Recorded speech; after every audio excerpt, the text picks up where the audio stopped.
tipped it behind, it goes on top of that one down. Adelaide scores! Adelaide scores! It's the backhanded, but a great job there by Robinson just to keep it out of it. Sobchak twisting, turning into the slot. Score! Speck, Sobchak in tight, great goal! Owen Sobchak! Alone. Oh my gosh, what a pass.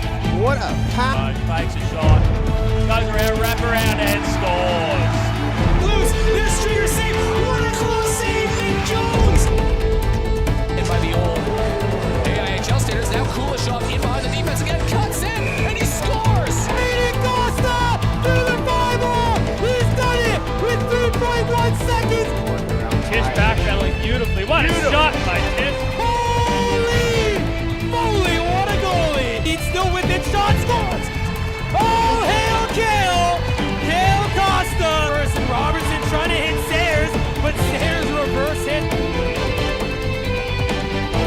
First win into the Ducks and Dogs, and he intercepts it against Dogs in the slot for Webster, back to Dogs, shot, scores! What a play! And shot deflected, shot scored! Hayden Dogs does it again! Save! What a save! Tommy Flores! Holy smokes! No shot, deflect, scores! There you go! He does it! Liam Webster fresh out of the box, drops it for Ruddle, Ruddle shot, scores! Ryan Ruddle! The location of the preliminary final will be determined this afternoon. A doubleheader of games in the PHL, and it starts right here in Adelaide at the Ice Arena on beautiful Ghana land.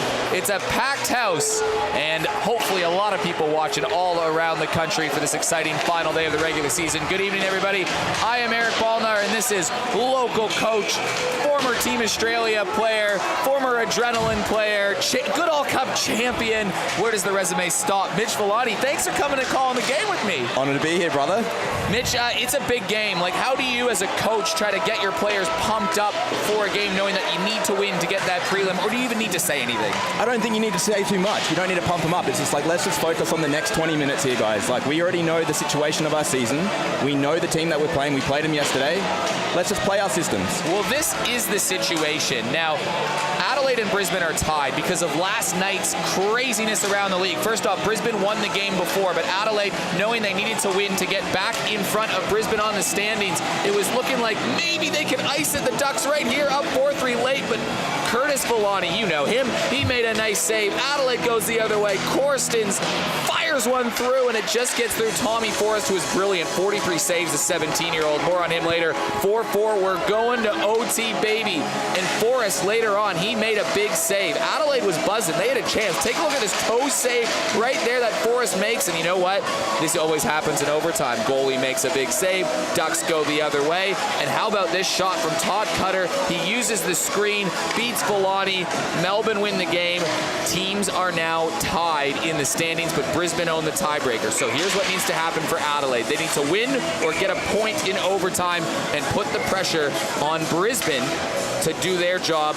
Whoever finishes ahead at the end of the day hosts a preliminary final on Saturday, the 6th of August, and man, home ice advantage would be big for this Avalanche team. Big advantage, right? We know this ice, it's not as big as some of the other rinks, but we know how to play it in the corners. So yeah, it's going to be a big game for them. Now, both teams have a bit of a shortened bench. Adelaide missing 9 players. Few of them overseas at the World Juniors. Few of them are injured. A couple guys like Nicola Powell are working, covering for some COVID shortages. That's the world we live in. But the Ducks especially, they've only got 9 skaters after a couple injuries in the game yesterday. That is a tough bench to manage as a coach. Oh, real tough. And as a coach being in Melbourne right now, you just have to say, boys, conserve your energy, right? Play smart. If you're in danger in the defensive end, get it out of the zone real quick, and let's just regroup.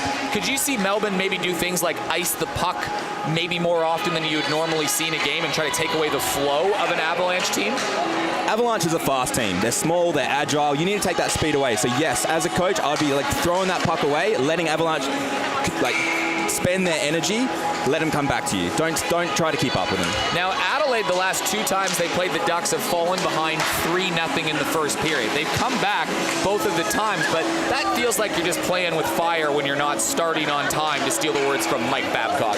Yeah, like, first period's everything. Like, look, they played a great 40 minutes after the first, but you're climbing up a hill. It's not fair on your team, it's not fair on your goalie, it's just not fair on everyone. So it's really going to be that first 20 minutes is going to be the game changer here. A few key ins and outs on both of the teams. The big one for Adelaide is that guy, number 27, Jamie Woodman. Now, Adelaide are 9-2 when Jamie Woodman plays and 0-6 when he doesn't. They've lost all of those 6 games by 1 goal. Now, you coached against Jamie Woodman in the local NHSL.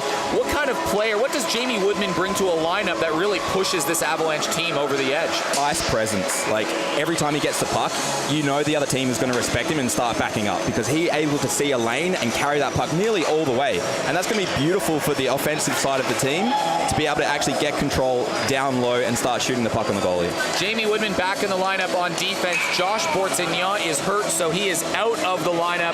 But Adelaide have a couple recruits. They've got local players in the lineup. So Reggie Machos, he played for you with the Brewers this year. He might get a shift or two, but the big addition for Adelaide is a guy that's been training with the team, been around the program for a long time, hasn't yet played a game in the Pacific Hockey League, but Tyler Leeming is not going to look out of place when he plays tonight. What a stud this guy is. Obviously, I got to coach him in the Brewers. I've played with him in the Red Wings. Again, he is so strong on the puck. And that's what Adelaide needs right now. You need a guy who can carry the puck low down on the boards and bring that presence offensively, and he's going to do a great job tonight. He's won multiple MVPs and scoring titles of the local leagues. He's won multiple championships in the local leagues, and he was a key player. If you watch the National Hockey Super League here, he brings that presence.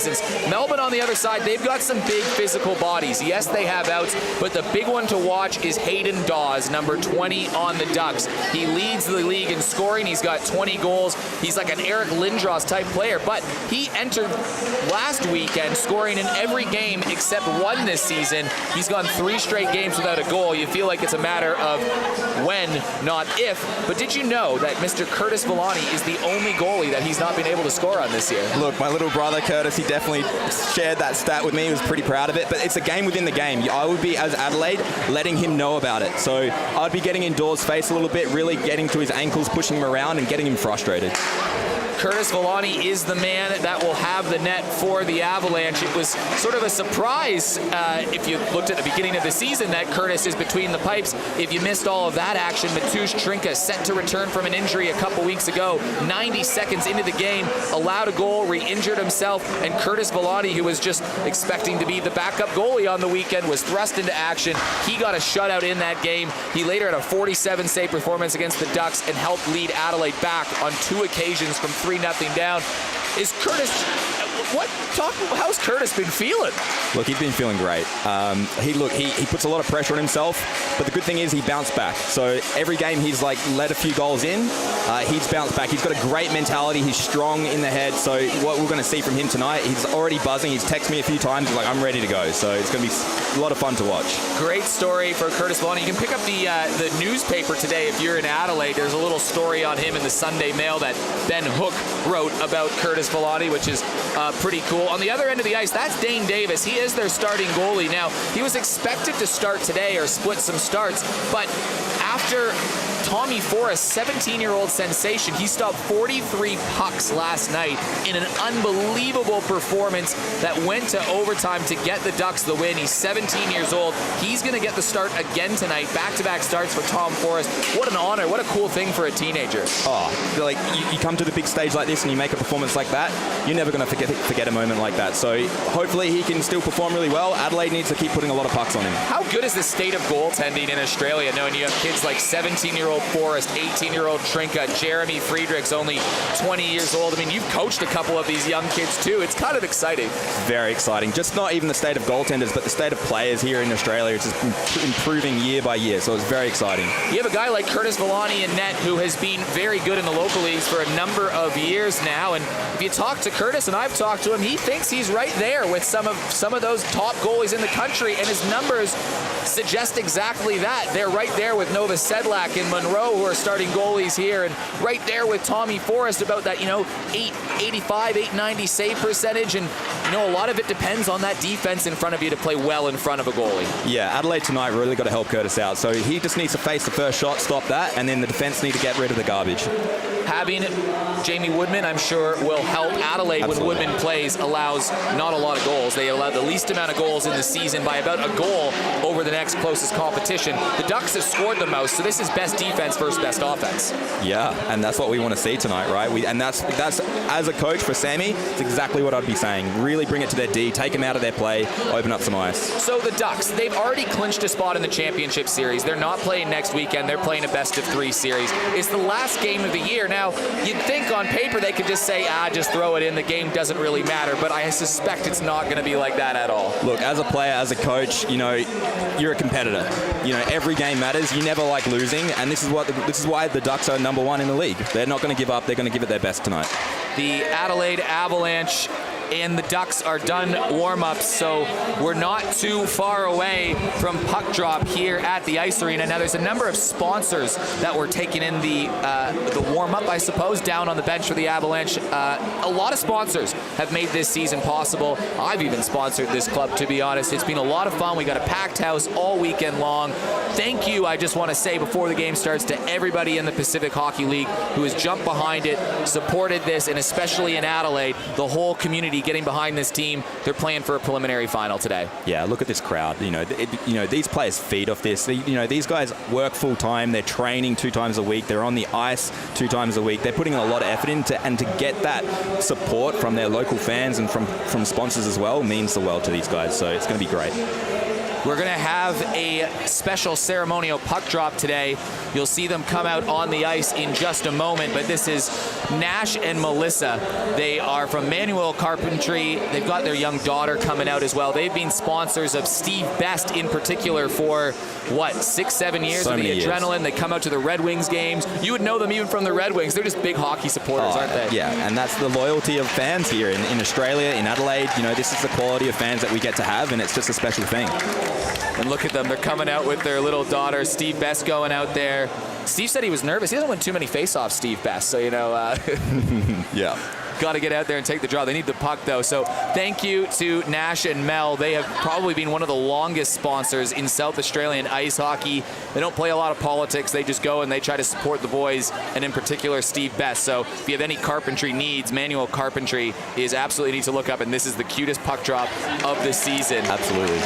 So we will pause for a moment with the sponsors and get ready for the national anthem, and then the biggest game of the season, before the biggest games of the season, are about to start. So we will pause for a moment for the national anthem, and then Eric Ballnar and Mitch Villani will call all the actions for you.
Exactly what they need to do.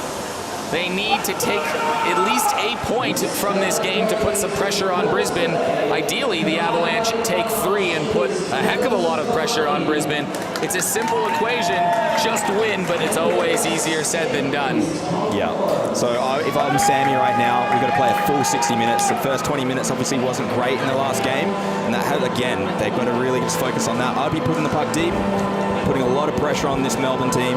making them skate a lot and wear them out for the full 60 minutes. A lot of national team caliber players are on the ice tonight. Players like Michael McMahon, Jack Carpenter, Jamie Woodman, and players that are right on the cusp like Nathaniel Benson, who takes the opening draw with young Julian Friedrich and Joey McDougall on this line. Steele also there with Woodman, and already Adelaide throwing a hit. Great big hit.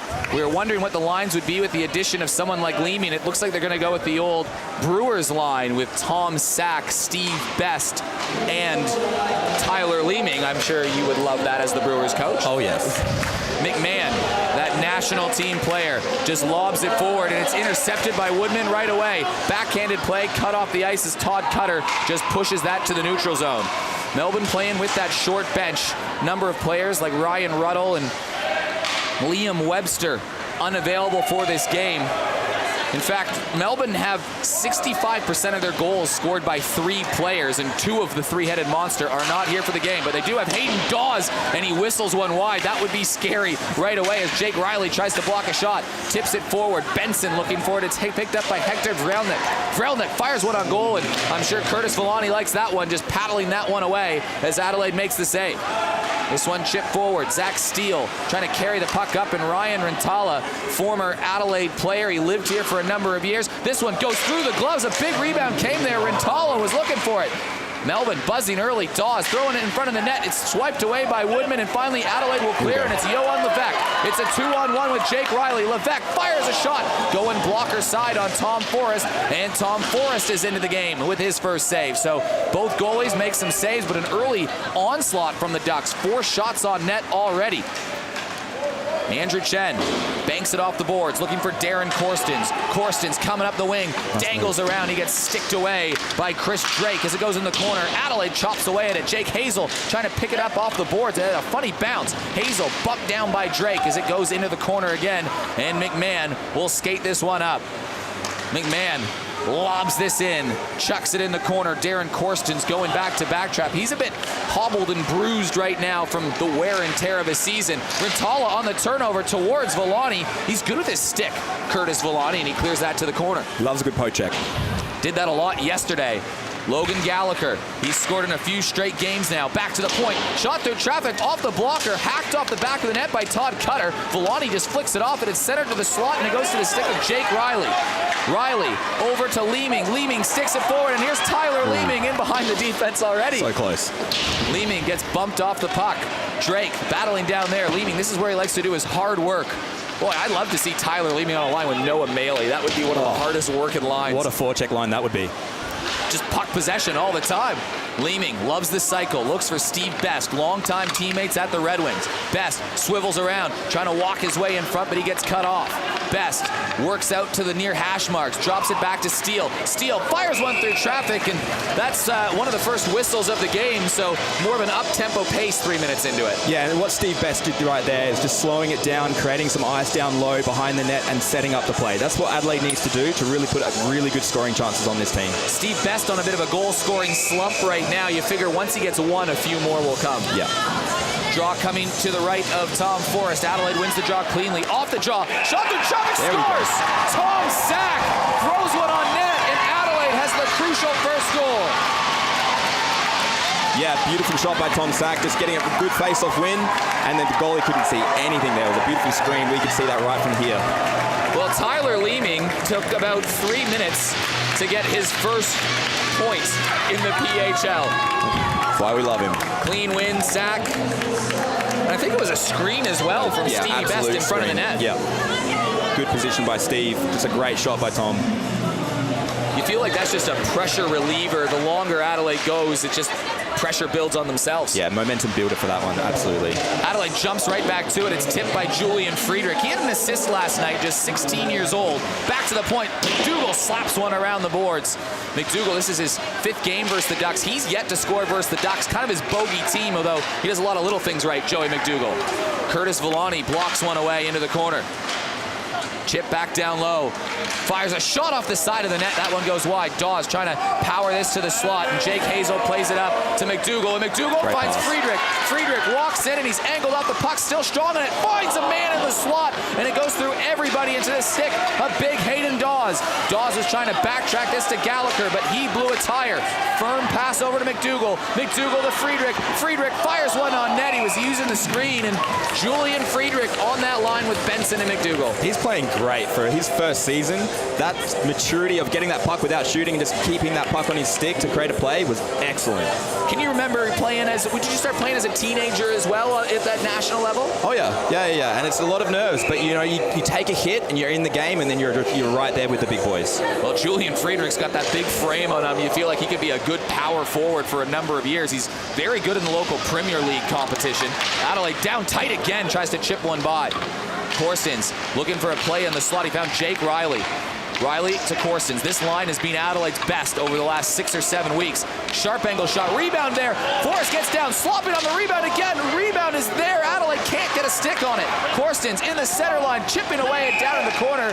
And we'll have a stoppage in play. I don't know if the net's off its bearings. I think it is. This line's been very good. Mitch, Adelaide, the big knock on them early in the season was who was going to be that superstar on the team. Well, in the last 8 games, Jake Riley has 16 points and 9 goals. That is who you want to step up. So impressive. And from a young player, his leadership and his captain skills is unbelievable as well. He's seen a lot of improvement in his own game as the season has gone along. This has been the first year in his career he's had to be the guy on the team. Corstens scores! The mustache line strikes again. It's another point for Riley. It's another goal for Corstens, and it's 2-0 Adelaide. Yeah, so basically where that came from was the previous play before that face-off. The boys are really delaying it well down low, putting a lot of pressure on Melbourne. You can see Melbourne got the puck, and they just try to dump it. Defense did a great job holding it on the blue and just chucking it back to Corstens and get a good goal. Darren Corstens, it's been great to see him back with the team. He had a goal and an assist last night. Entering the game, he had 8 goals, 13 assists. You can now make it 9 and 13 in a 22-point season for Darren Corstens. This is his 18th game played. You love seeing Darren back on the ice. Look, I'm very impressed by his play from someone who hasn't played in a long time at this level, coming back at the way he has. It's like his old self. It's great to see. He was the interim captain when Joey McDougall was in Canada for those leadership skills, and I know he's a guy that you used to play with, and it's nice to see all that leadership start to eventuate at this moment. Yeah, look, Adelaide went through a bit of a rough, couple seasons, and it's good to see that the old guys are really helping the young guys come up, and the young guys stepping up as well. So the maturity of this whole team is a great team to see. The Brewers line of Sack, Leeming, and Best back out there. Hazel and Chen, 2 of the best young defensemen in the country, manning the points. Hayden Dawes. This is where Melbourne are missing a guy like Liam Webster, who seems like he doesn't lose a face-off. He is a tower in that face-off dot.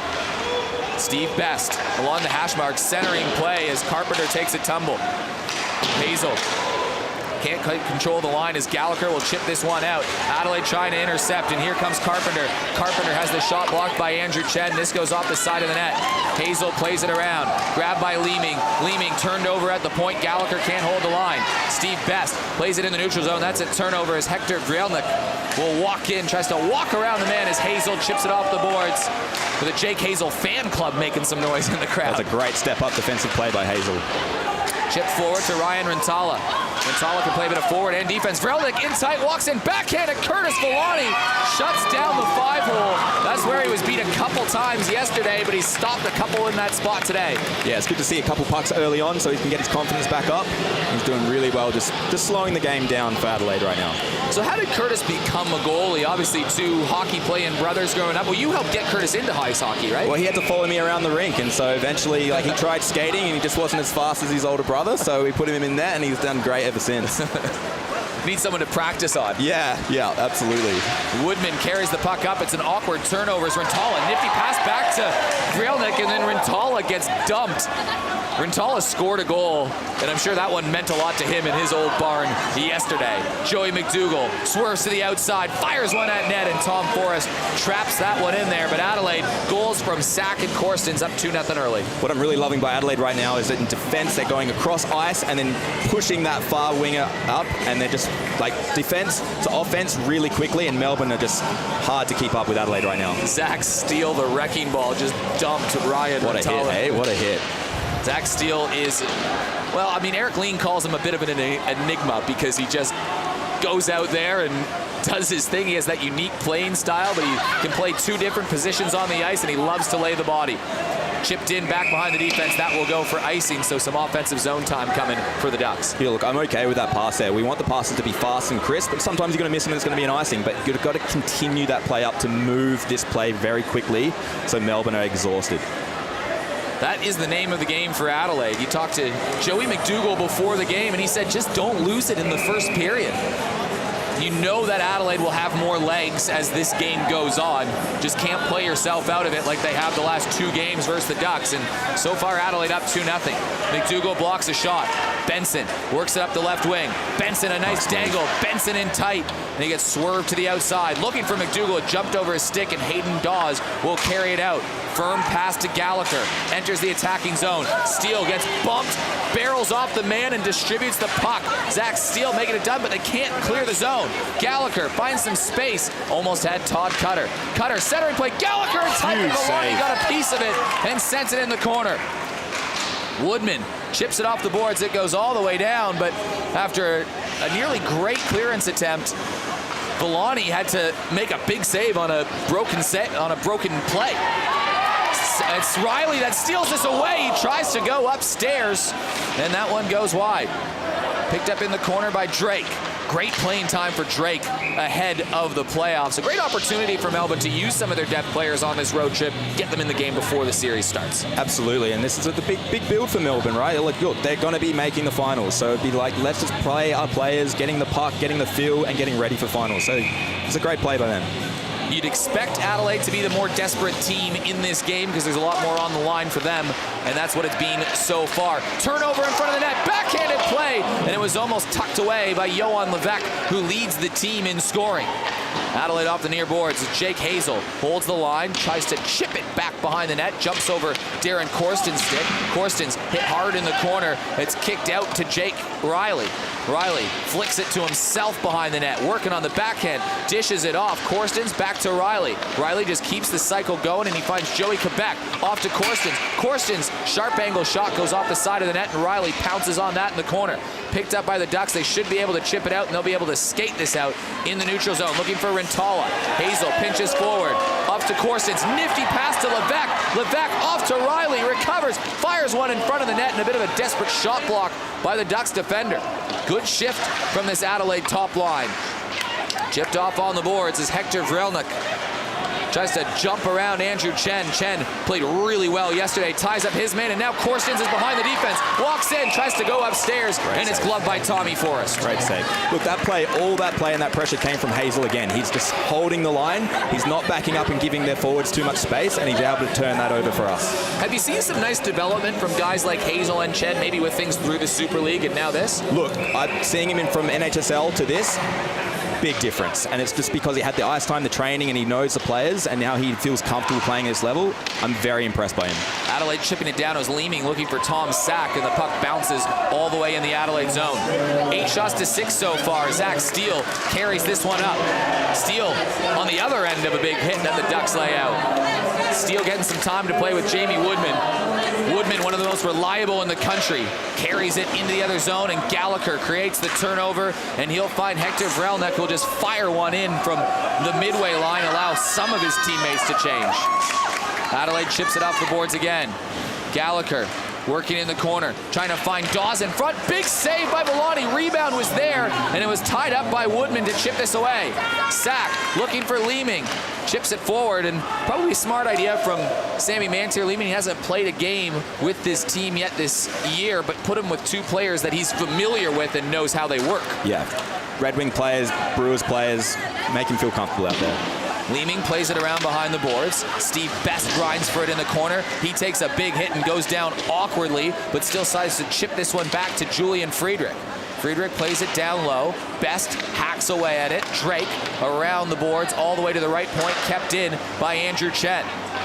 Tom Sack chips it forward and he makes the save. Now Tom Sack, very versatile player. He's played about half the games this year on defense, half on forwards. He made that defensive switch under your coaching earlier in the year, but he's a versatile player, isn't he? Absolutely, and he's a sniper as well. He's got a shot on him. So defensively, offensively, you get in the puck, he's going to shoot, and that's what you want from him. He says he prefers playing forward, but he seems to be the first guy going back at defense when whatever team he's on. He's a great offensive defenseman, absolutely. Shot from the point. Yeah, what prompted you to make that move to say, hey, you know what? Yeah, you're playing well at forward, but maybe we need you on defense. We needed someone to carry the puck a bit more from the defensive end. And so he can do that, and he can do that here, and that's a big power move from a defensive player. So, and that from a forwards in a breakout just gives a lot more ease for a forwards to go, I've got some confidence to move up, knowing my D can move up with me. Back with the Benson, Friedrich, McDougall line. Draw one clearly. Hazel from the point. He's had a nice start to this game, Jake Hazel. This could be the final time these boys play in front of their home crowd, trying to make it count. Back to the right point. Chen finds Hazel. Hazel through traffic. Chip down low. It was a nice chip shot. Rebound was there. Back to the point as Ryan Rintala plays it off, and it's a 2-on-1 going the other way. Gallagher walks in, and what a play from Andrew Chen to get back and make that stick play to send that shot high and wide. What I really loved there as well is Friedrich was back checking hard, taking that passing play away, and then the defense just pushed him wide. So that's going to be a stop pretty much all day long. How was this save? Oh, look at that tip. Oh, what a great tip there. As one as a forward, you're just stoked that the tip works and frustrated it was saved. But off the jaw, Jake Riley explodes out to his left, cuts to the middle. Riley fires one and scores! The mustache man does it again. And Adelaide have a huge lead. Again, Adelaide is just using that speed against Melbourne right now. They're on their back foot. You do not want to take the pressure off this. They're doing really well. A pass from the defensive end, a great breakout. Jake saw that. The defensive pivoted incorrectly, and as a good forward, you see that he cut to the middle and just absolutely capitalized. A little bit of a screen he can use as well, and Jake's been shooting low and low blocker side. I know that was, I think that was glove side shot, but he's been shooting low blocker and low shots a lot more than the start of the season. And as a forward, you probably like that more rebounds can generate. It's a goal scorer's goal. Like, you know, we all love that top corner celly, but at the same time, that's not where they go. You want to get that rebound or get that goal, rough the post and in, and that's just a beautiful shot by Jake. Well, if Jake Riley gets no more points the rest of the game, and there's still 51 minutes to go, he will finish the last half of the season 9 games played, 18 points, 2 point per game player, and scoring 10 goals in that time. That was the player Adelaide needed. Absolutely, and they're not just like goals when they're an easy game. They're big goals on hard games, and that's what you want from him. That's a good point. You think about the game winner he scored last weekend in Melbourne. He scored that shorthanded goal in Brisbane to force overtime, and he set up the game-winning goal last night, and here he's got a goal and an assist already. Jake Riley has kind of emerged from potential star to superstar in front of our eyes. Absolutely. Puck goes way wayward from Jamie Woodman and Johan Levesque as Zach Steele chips this forward and will join the rush. Levesque will cover around the right point. Ducks already a short bench. It's going to be tough to have a comeback when you don't have that bench, and if Adelaide can get the next one, you feel like it could be left, right, good night already. Yeah, again, you got to look at that defense. Zach Steele just absolutely moved up, cut that pass away, and then you got that pressure, you got a good shot on net. So the defense are really, really holding their blue line or the neutral zone so well, which is putting so much pressure on the Melbourne defense right now. It's a lot better start than what Adelaide wanted last night. You got to be the ear on the wall of Sammy Mantier after the first intermission last game, and it wasn't good. Tipped down low, and a good shot from Chen, who's growing in confidence. This goes all the way back. It's Chen versus Vrelnik. Vrelnik cuts. Chen stays with him. Cutter walks in, and Andrew Chen played that really, really well to take away a good opportunity. Tom Sack with some speed up the wing. Sack cuts to the middle of the ice. It was taken away from Hector Vrelnik, who finds Hayden Dawes on the right side. Dawes fires one on Villani, and that is a save that you really just had to make to keep that momentum going. Yeah, we want to take the wind out of the sails by Melbourne. They're just trying so hard. That's their first proper shot attempt, and it wasn't that great. So again, Adelaide are doing very well. Melbourne scored a couple goals from that sort of area yesterday, looking for that screen in front of the net, and already they go up to Villani again, and Curtis Villani stopped his first 9 shots on net. You always feel with Curtis, even in the local leagues, you know how his game's going to go after watching that first 10 minutes. Yeah, he gets that first shot, builds the confidence and defense are there to get rid of any garbage. Curtis is on his game. Chip forward from Leeming. Carpenter plays this back, looking for Andrew Chen.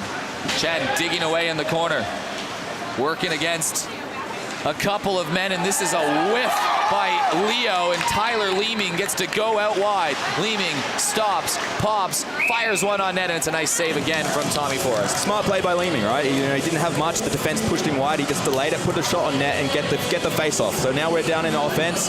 Adelaide are doing really well on the face-off offensively right now, so this is a good play by them. Puck possession, that's the name of the game. Absolutely. Adelaide missing 2 of their best puck possession players in Daniel Chen and Noah Maley, but they'll be back for the preliminary final. They've been with Team Australia, who just won bronze.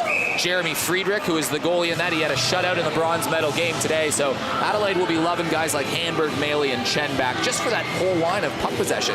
Again, those guys are fast as well, and and their forecheck's great. So again, Adelaide's doing so well, but you put these boys in, this is what excites me about this Adelaide team. There's so much depth. Chip off the point. Woodman just fanned on the shot a little bit as Carpenter deposits the puck up for Hector Vrelnik. Puck moved on the left side. Joey McDougall can't hold the line. Jack Carpenter with the puck. Chipped up to Ryan Rentala. Rentala almost gives it away at the center of the ice, but Hayden Dawes kicks it to himself. Zach Steele tries to lay into Dawes, and he just bounced right off of him. Dawes with possession down low. Centering play in the slot. Nice tip out from Woodman, and Julian Friedrich will break out with Joey McDougall. Friedrich out wide. Fires one on net in the face of the goal as that's kicked away from Forrest again. Loose puck, turnover, in front, scores! Julian Friedrich, his first PHL goal, and the fans go crazy. I'm going crazy for this kid. He's playing such a good game so far. His puck possession's fantastic.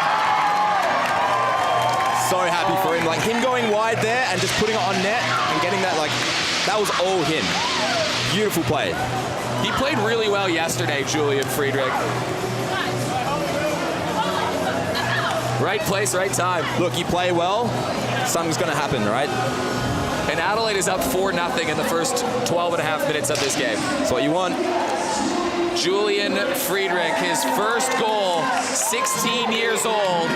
That's a big one for the kid, and Adelaide looking for more. Rebound in front, and Levesque almost had another. Adelaide has come out of the gates firing when they absolutely needed it. Korstens plays it to the right side. Riley trying to chip it down low. Adelaide fell behind 3-0 in the first period versus the Ducks yesterday, and since that moment in the regulation time, it is 8-1. Adelaide have dominated the last now 3 periods. But you got to play those full 60 minutes, and it can cost you, and it might cost the Avs a prelim final. Korstens to Riley. Riley, screen shot, tipped in the corner. Levesque chips it back off to the right point. Long shot through traffic. Riley looking for the puck again in the right side. Chips it back down low, looking for Riley again. Riley finds Korstens. Korstens, tip shot, scores! It's 5-0, and Joey Quebec has joined the party.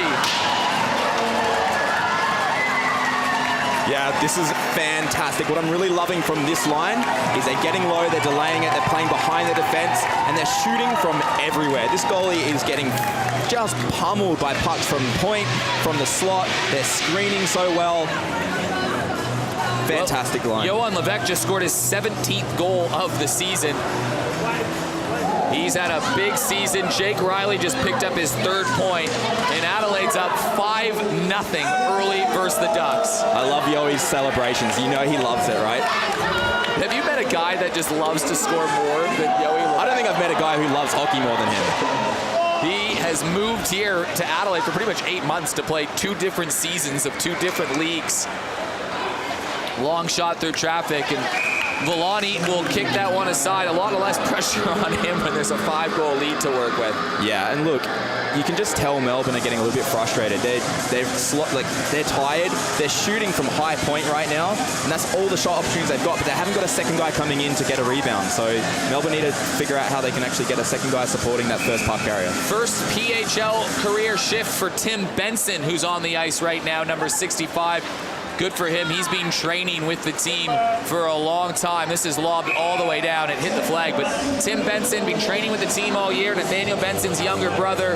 He's been trying to get into a game. He actually flew to Brisbane to play in one of the games. He was getting ready to have a shift and then served a penalty, came out. They scored on it, so he didn't get the shift. And then Jamie Woodman blocked a shot, hurt his blade, and he had to give Jamie Woodman his skates for the rest of the weekend, and Tim Benson couldn't play. Unlucky. But now Timmy Benson is out on the ice right now for I guess, his first opportunity. And this is just good for Adelaide to get some of these kids in. Look, smart move by Sammy, right? You're up 5-0. You want to get these players getting some puck possession and building their confidence up, because you never know if you need them in the finals, so you want to start getting that opportunity now. Best was looking for Leeming. That one tipped off his puck. I think Best looks more confident out there with Leeming on the ice. Benson going to have to go to work now. He has Dawes come in, and he got a piece of that shot block. Back behind the net, looking for someone in the slot. Verelnik fires one through. Vellani makes the save. Rebound on the second chance, and he makes the second chance stop. And lost in all of this is Vellani has 12 saves. Yeah, look, it doesn't look like he's getting that many shots on, but they're also really good saves. There's been about, I'd say probably in the first half of this period, there was 2 big saves that could have changed the momentum of this game. So thanks to Curtis, Adelaide have had that, beautiful pressure off to just continue their forwards. Chipped off the right point. Carpenter fires one through traffic, and Curtis Vellani makes the save again. I love it because everybody in the crowd knows and loves Curtis, and it's just a big cheer every time there's a save. He's a local hero, right? That's what I've been hearing. Been hearing it at home for sure. Not afraid to tell you? No, not at all. Everyone was pretty excited for Curtis when he got this opportunity, and if Adelaide can hold on to the lead, it'll be a 3-3 record in the regular season, starting a third of the games for the team. Look, to be honest, he's a big brother. A lot of big brother proud moments, and to be honest, I'm his biggest fan right now. Hazel, he's got the fan club going as well. Works up the right side. Dawes keeps this puck alive. Puck bounced up in the air. Chen has the puck bounce on him. Looking on the right side. It'll be walked in from Reggie Machos, who's got in the game for a PHL shift. Great to see him out there. I saw him warming up and had a good laugh and a good chuckle. But one thing I love about Reggie, he's just so good on the bench. He's such a good encourager. Brings so much enthusiasm and energy to the team. Reggie, a guy that's been training with the Avalanche when required this year to help fill out some numbers in short times. He's been hosting players like Tom Sack. He's a supporter of the club in any way they can, and got an opportunity with a short bench this weekend to say, hey, if we need you to alleviate some time, we'll use you. And good to see Reggie get a chance. Yep. Riley with the puck moves it forward. If Adelaide can keep this lead for a little longer, you might see players start to take a rest, the ones that are at least banged up a little bit. Absolutely, you can see Sam already doing that, so we'll see what happens. Zach Steele enters the zone. Steele tries to chip it forward. Levesque trying to lurch another one. Tipped over. Riley. Crossbar. And a penalty is coming, the first one of the game. It's 5-0 in Adelaide and Melbourne. Neither of them have taken a penalty, and now Adelaide's power play will go to work. Yeah, you can tell Melbourne are getting a little bit tired. I'm sure they're looking forward to this period being over, but now they've got to kill a big power play coming up against them. Goals from Sack, Korstens, Riley, Friedrich, and Levesque. The mustache line has got 3 of the goals so far. Korstens with a couple points. Riley with a goal and 2 assists. But the big one for me, Julian Friedrich scoring his first career goal. Oh, what a highlight reel, hey? So Hayden Dawes, the most dangerous player certainly on the Ducks. He's in the penalty box for 2 minutes or less. Somehow the Ducks are out shooting the Avs. Riley, rebound in front. Now they're all squared up as Jamie Woodman holds the line. Woodman off to the left side, looking for Nate Benson. Benson back to Woodman. Woodman through traffic, rebound in front. Forrest gets down and makes the save. Woodman had Riley moving to his right, elects to shoot, and Forrest makes a good second save. Yeah, what I'm really loving from the offense is they're screening the heck out of this goalie right now, and they're just throwing pucks on net, putting a lot of pressure on the goalie. One thing you see about Riley, though, he leaves the zone to pick up some speed to get that far wings pass and hopefully get a good shot. Still 4 minutes to go in the first period, and Adelaide put 5 past the Ducks so far. In the live ladder, Adelaide is back in second place. Big game at 3 p.m. Eastern time. So what's that, 2:30 in SA? I believe so, yes. Yeah, Ducks versus the Rampage versus the Coast. Everybody in Adelaide have just become the biggest Coast fans. They're hoping to see their team here next Saturday. Yeah. Adelaide chipped off the boards. It's played up high, and it bounces off the boards and out of play. Adelaide and Melbourne, since the first bye in week 3, Adelaide started the season 2-4, but since that point, Adelaide with 23 points, the Ducks with 22 points in the same number of games played. That's number 1 and 2 in the league. So for the last 70% of the season, Adelaide has been the number 1 team in the competition. Wow, these good stats. And every time they played them, they've been some close games. So these two teams are great to watch against each other. Yeah, they had that 6-2 game that the Ducks won, but the score was a bit more lopsided than it suggested. Adelaide had 44 shots on net. Dane Davis was excellent, and the Ducks just pulled away late in what was a close game. Adelaide had a lead, 1-0 and 2-1 in that game. Korstens chips it off to Jake Riley. Riley enters the zone. Looking down low, the mustache line looking to strike on the power play. Levesque, Woodman through traffic, and a nice save from Tom Forrest to shut the door. Yeah, and this is the thing, as a power play, get some shots on net. Like, start getting used to shooting, because that's one thing you're going to start needing going into the finals. So, no, they're doing well. They took it in low. Jake skated wide, delayed it, get to the point and have a good shot. The Avs on the power play this year operating at 16.3%. That's third in the league. It was at about 9-10% in the first half of the season, so that's something that has improved. Having Jamie Woodman play consistently also helps with that at the point. Absolutely. Julian Friedrich, he's already got 1 goal today. Drops it back to Best. Best looking for Friedrich. Friedrich centering play. Tyler Leeming getting some power play time. Leeming chunks it forward to Best. Best off the half boards, finds Sack, kicks it and keeps it alive. Looking on the right side to McDougall. McDougall has that puck chip away off Forrest and into the corner. Steve Best, back to Sack. Sack, right side, one-timer, rebound in front. Julian Friedrich trying to chip that one away, and it's cleared away. 20 seconds left in the power play. Adelaide use Jamie Woodman as their primary point man on the power play, and Tom Sack as the second one for his puck ability, and you see it right here. Walks in and fires one on net. That's Adelaide's 17 shots on net now on Tommy Forrest, who is very busy. It's not his fault the team's down 5-0. It's been an onslaught. Well, it's not his fault as well. You've only got 9 skaters, right? And these skaters are getting tired. So, he's going to do his very, very best, but he's going to need a little bit of help from his defenseman. Look at Jack Carpenter, one of the best defensemen in Australia for a long time. He'll be busy tonight the rest of the way. Off the draw in front of the goaltender. Leo has the puck taken away from Korstens.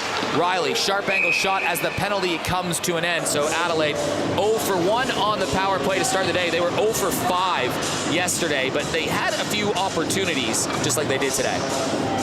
Yeah, and again, what a great shot there from Jake. Just shooting from all angles, really putting a lot of pressure on the goalie and the defenseman. Dying stages of the opening period where Adelaide has goals from Sack, Korstens, Riley, Friedrich, and Levesque. And a lot of good ones, too. Steele through a screen, and Adelaide is just throwing everything on this goalie. Well, if you've got 2 guys in front of the net, why not, right? And I'd say if I was Steele there, I'd be putting it a little bit lower, so getting some rebounds, but, all in all, good shot. What's going to be the conversation in the locker room from the Ducks, knowing that they're down 5-0, short bench, and still 40 minutes to play? Look, as a coach, you can't be too hard on the boys, knowing you're so low down on players, but I would just say breathe, boys. Let's just breathe a little bit and just get our energy back.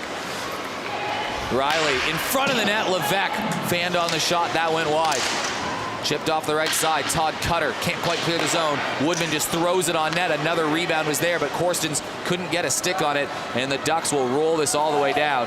Villani will play it in front to negate the icing.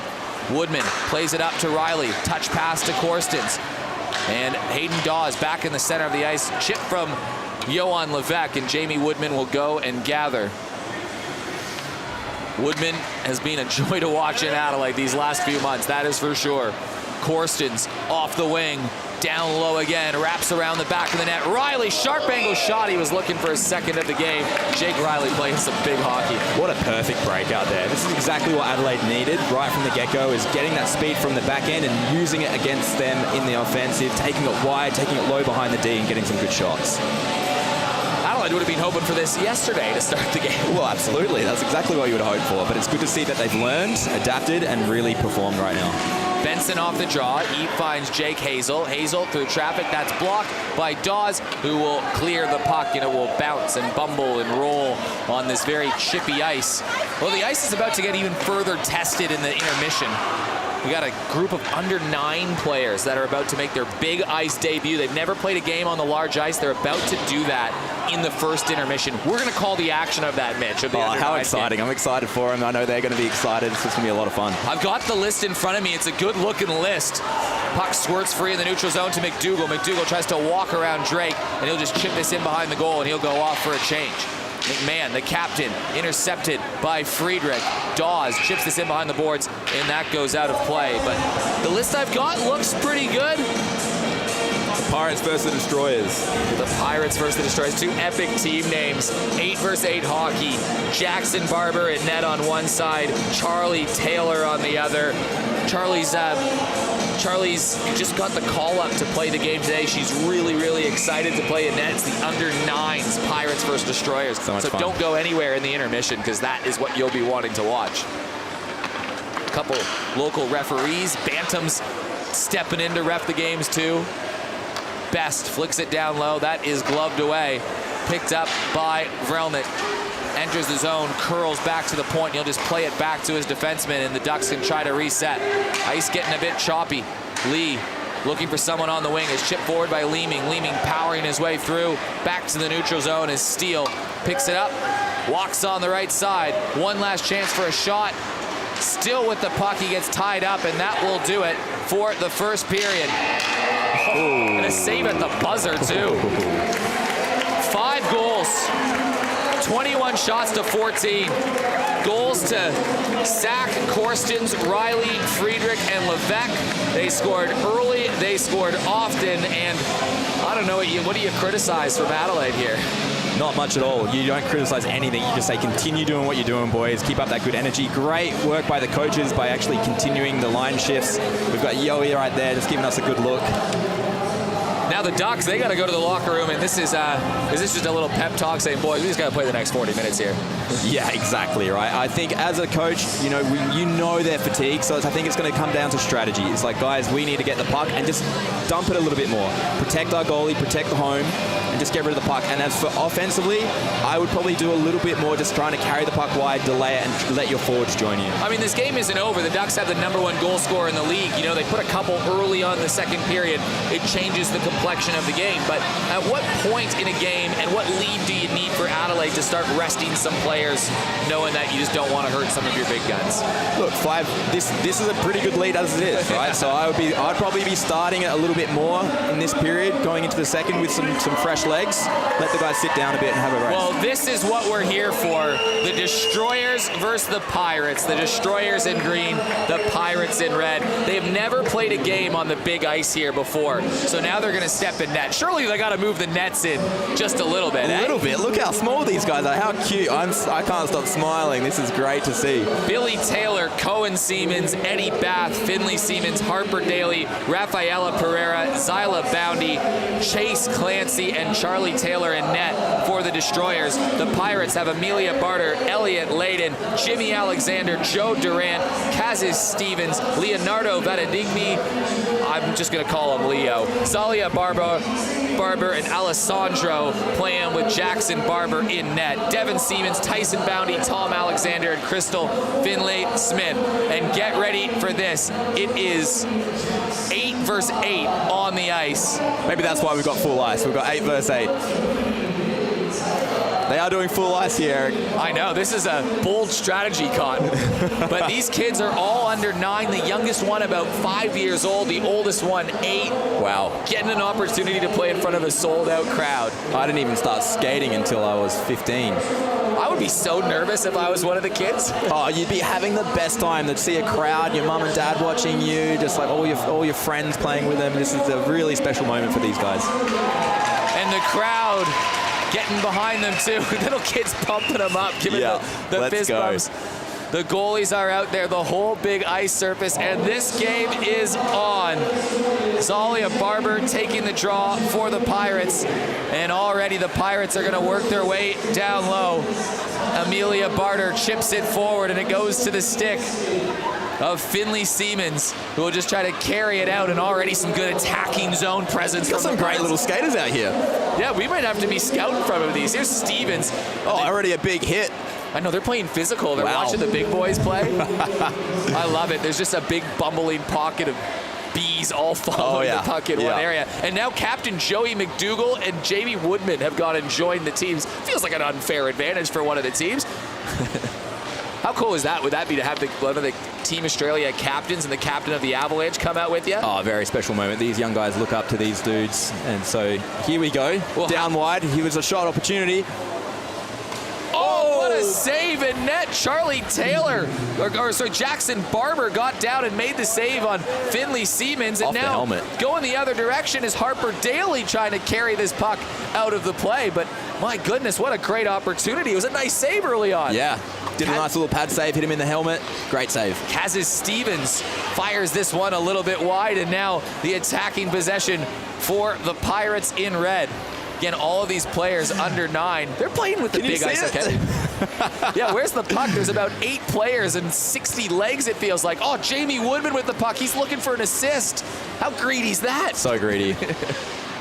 Shot on net, and what a save! Charlie Taylor gets down and gets the pad just like Curtis Villani's been doing for the Avalanche. Charlie Taylor. Both goalies have a save now in the game. How good is that? That's great.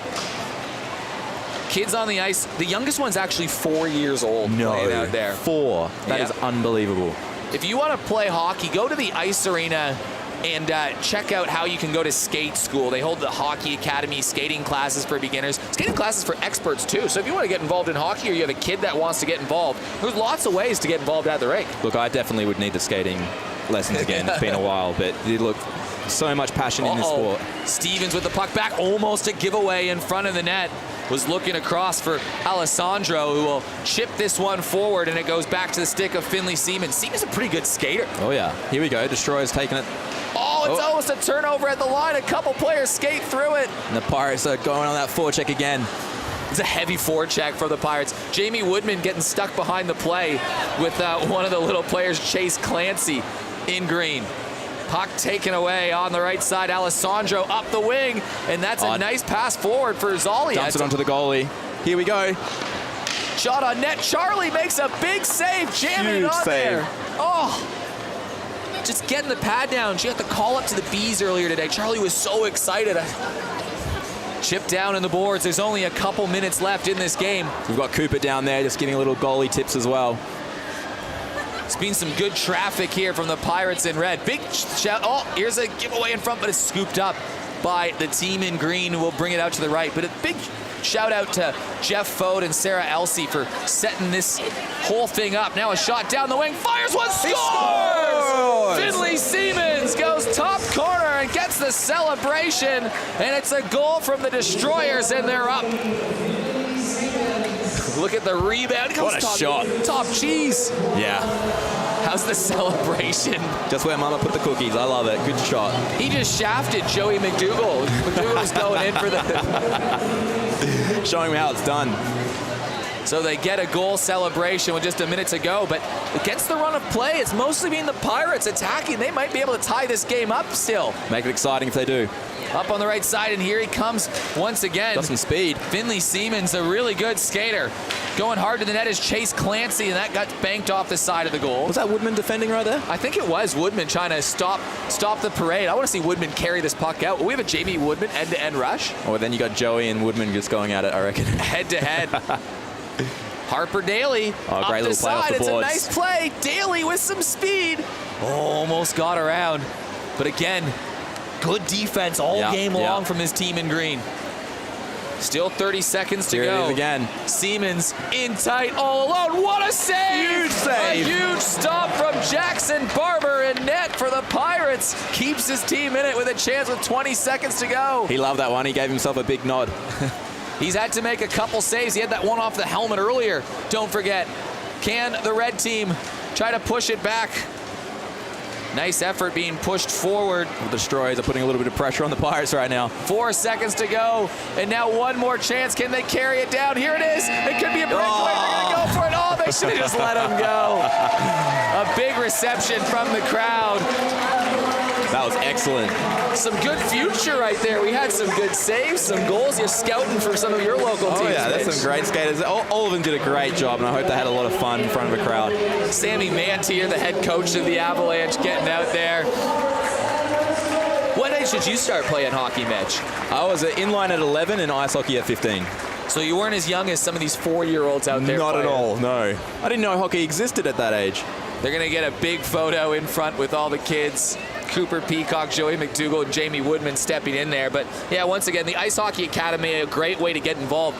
Even if you're an adult and you want to play, you can do that. I know one of our good mates who runs the crew here at Spacequake, Jonathan Kovarch, he just fell in love watching the NHSL, the Premier League, and now the PHL. And he said, I want to give hockey a try. So he went to skate school, learned how to skate, just joined an adult team, and now he's playing hockey here. I love that. It's for all ages. You know, I've even got some old mates who are around the 50 to 60-year-old, and they're coming out for old timers. So, you know, have some fun, get the skates on, have a skate. It really is a game for everybody, and that was pretty cool. Who knows? One day we might see a few little Aussies out there on the ice playing for the Rush. Look, if I was a betting man, I would definitely put that on there for sure.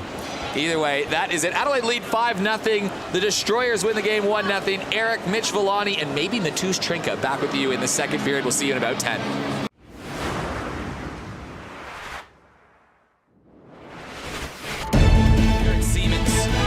Off the boards. He's been playing defense for this Avalanche squad so far. Johan Levesque, left wing, walks in, fires a shot, scores! Joey Quebec down in a huge hit. Darren Corson's up the middle. Yes, nice move. Corson scores! What a goal! Finds Riley down low. Inside Riley scores! There it is! A big rebound down low. Friedrich, what a save! Get in front, tipped it behind. It goes on top of that. Walk down. Adelaide scores! Adelaide scores!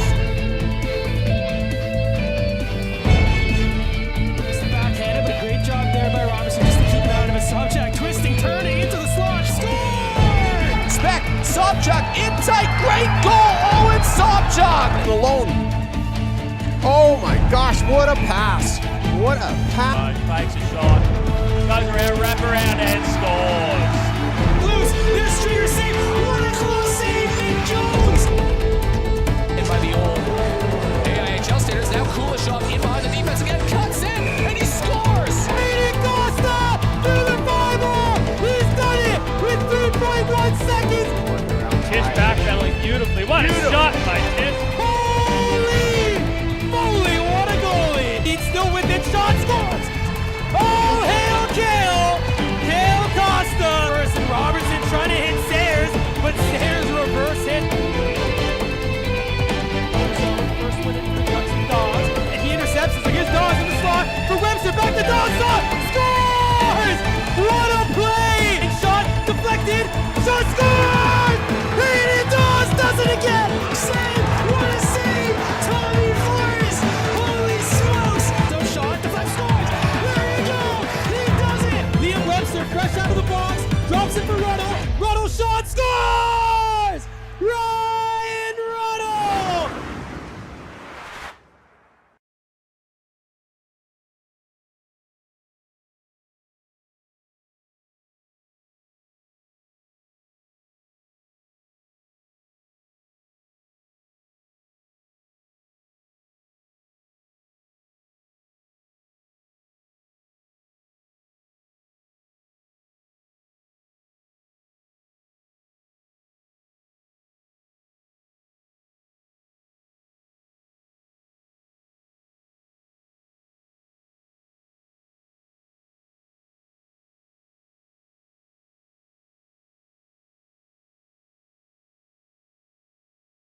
Back at the Ice Arena in beautiful Ghana land, a huge first period from the Adelaide Avalanche. Have them up 5-0. That is not a typo on the scoreboard.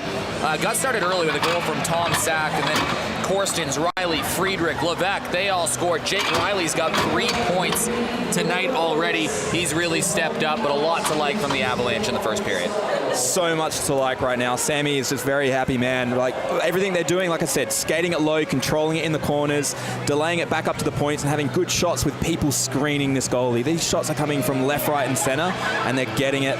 Getting 5 goals in the first period is something really, really positive to take away from this. That's the voice of a former national team player and Goodall Cup champion in Mitch Villani, local coach. But joining us for the second period as a guest, we have the broadcasting debut in Australia, at least. He might have done this in his original birth country of Slovakia. No, he hasn't. Matus Strinka, one of the goalies with the Adelaide Avalanche. Matus, thanks for joining us. What have you liked about the boys this period? Yeah, it was a really good period. The boys were playing really hard, playing body, and just putting the puck on the net, and yeah, we just scored the goals. Matus going to be here for some special comments. We might ask him, you can feel free this period, Mitch, to ask Matus some questions. He can answer. You coached Matus in the local Super League this season. I did, and I didn't know too much about Matus, but I fell in love with his play and how, just who you are, mate, and what you bring to the team. So much laughter, so much joy, and you love the game. Like Yoey, you are a player that loves hockey. So hopefully we get to see you pretty much soon back on the pads and back in between those posts. So how's the knee feeling, Matus, right now? What's the update for the fans at home? It's feeling pretty good. I think I should be back in like a week or two, so hopefully I'll be back for the grand finals. Is this your first knee injury that you've had? Yeah, it's my first knee injury. I mean, I had like a minor injury on the outside of my knee before, but it wasn't anything too big. I just kept playing with the injury. It was niggling during the NHSL season a little bit. Oh, no, it was my ankle. That was your ankle? Yeah. Okay. But the knee, it's just a weird one, the knee, because you can't really set a definitive timeline on it, right? Like, it's so, how do you feel and how do you go? Yeah. And like, we got to see you that first shot, and then you pulled it and you just had to go, and then Curtis stepped in. Like, what happened there? Yeah, I thought I was going to be all right, because in the trainings and warm-up, I felt pretty good because I was doing more controlled movements, but then in the game, it's just way different. You just need to do a big saves, and my knee just couldn't hold it.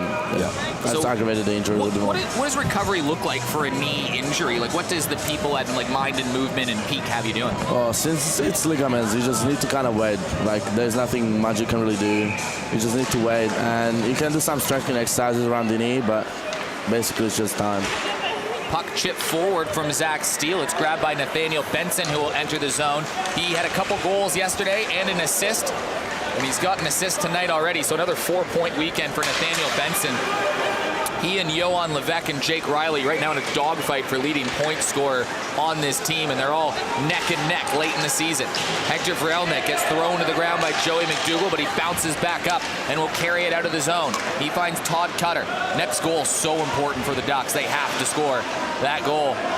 Adelaide up 5-0 right now, but got to be careful not to go into cruise control too early and take the foot off the gas. Yeah, that's a danger of having a lead like this. So you'd be wanting to say a lot about that as a coach and just tell them to keep forechecking hard and putting a lot of pressure on them. We've seen some weird things happen in this rink before. There was a local NHSL game in the season where the Brewers fell behind 7-0. Just tough start for the goaltender in that game, but battled back and won the game 8-7, and that was at the midway point in the second. So crazy things can happen. Absolutely. That was one to remember for the books.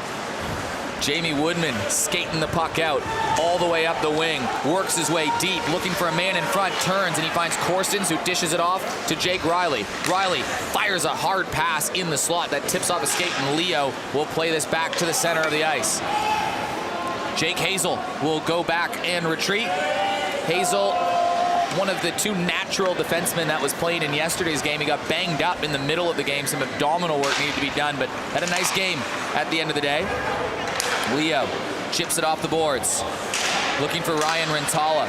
Intercepted by Dawes. Dawes enters the zone, still looking to break a couple 3-game mini scoreless drought for Hayden Dawes, although he does have a few assists.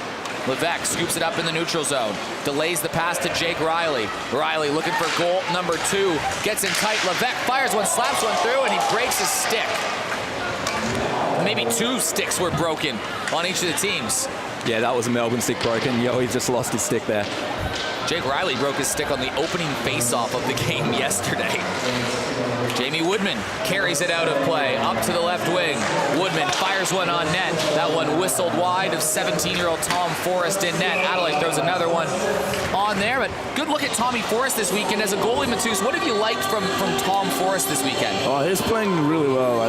His movements are really smooth and everything.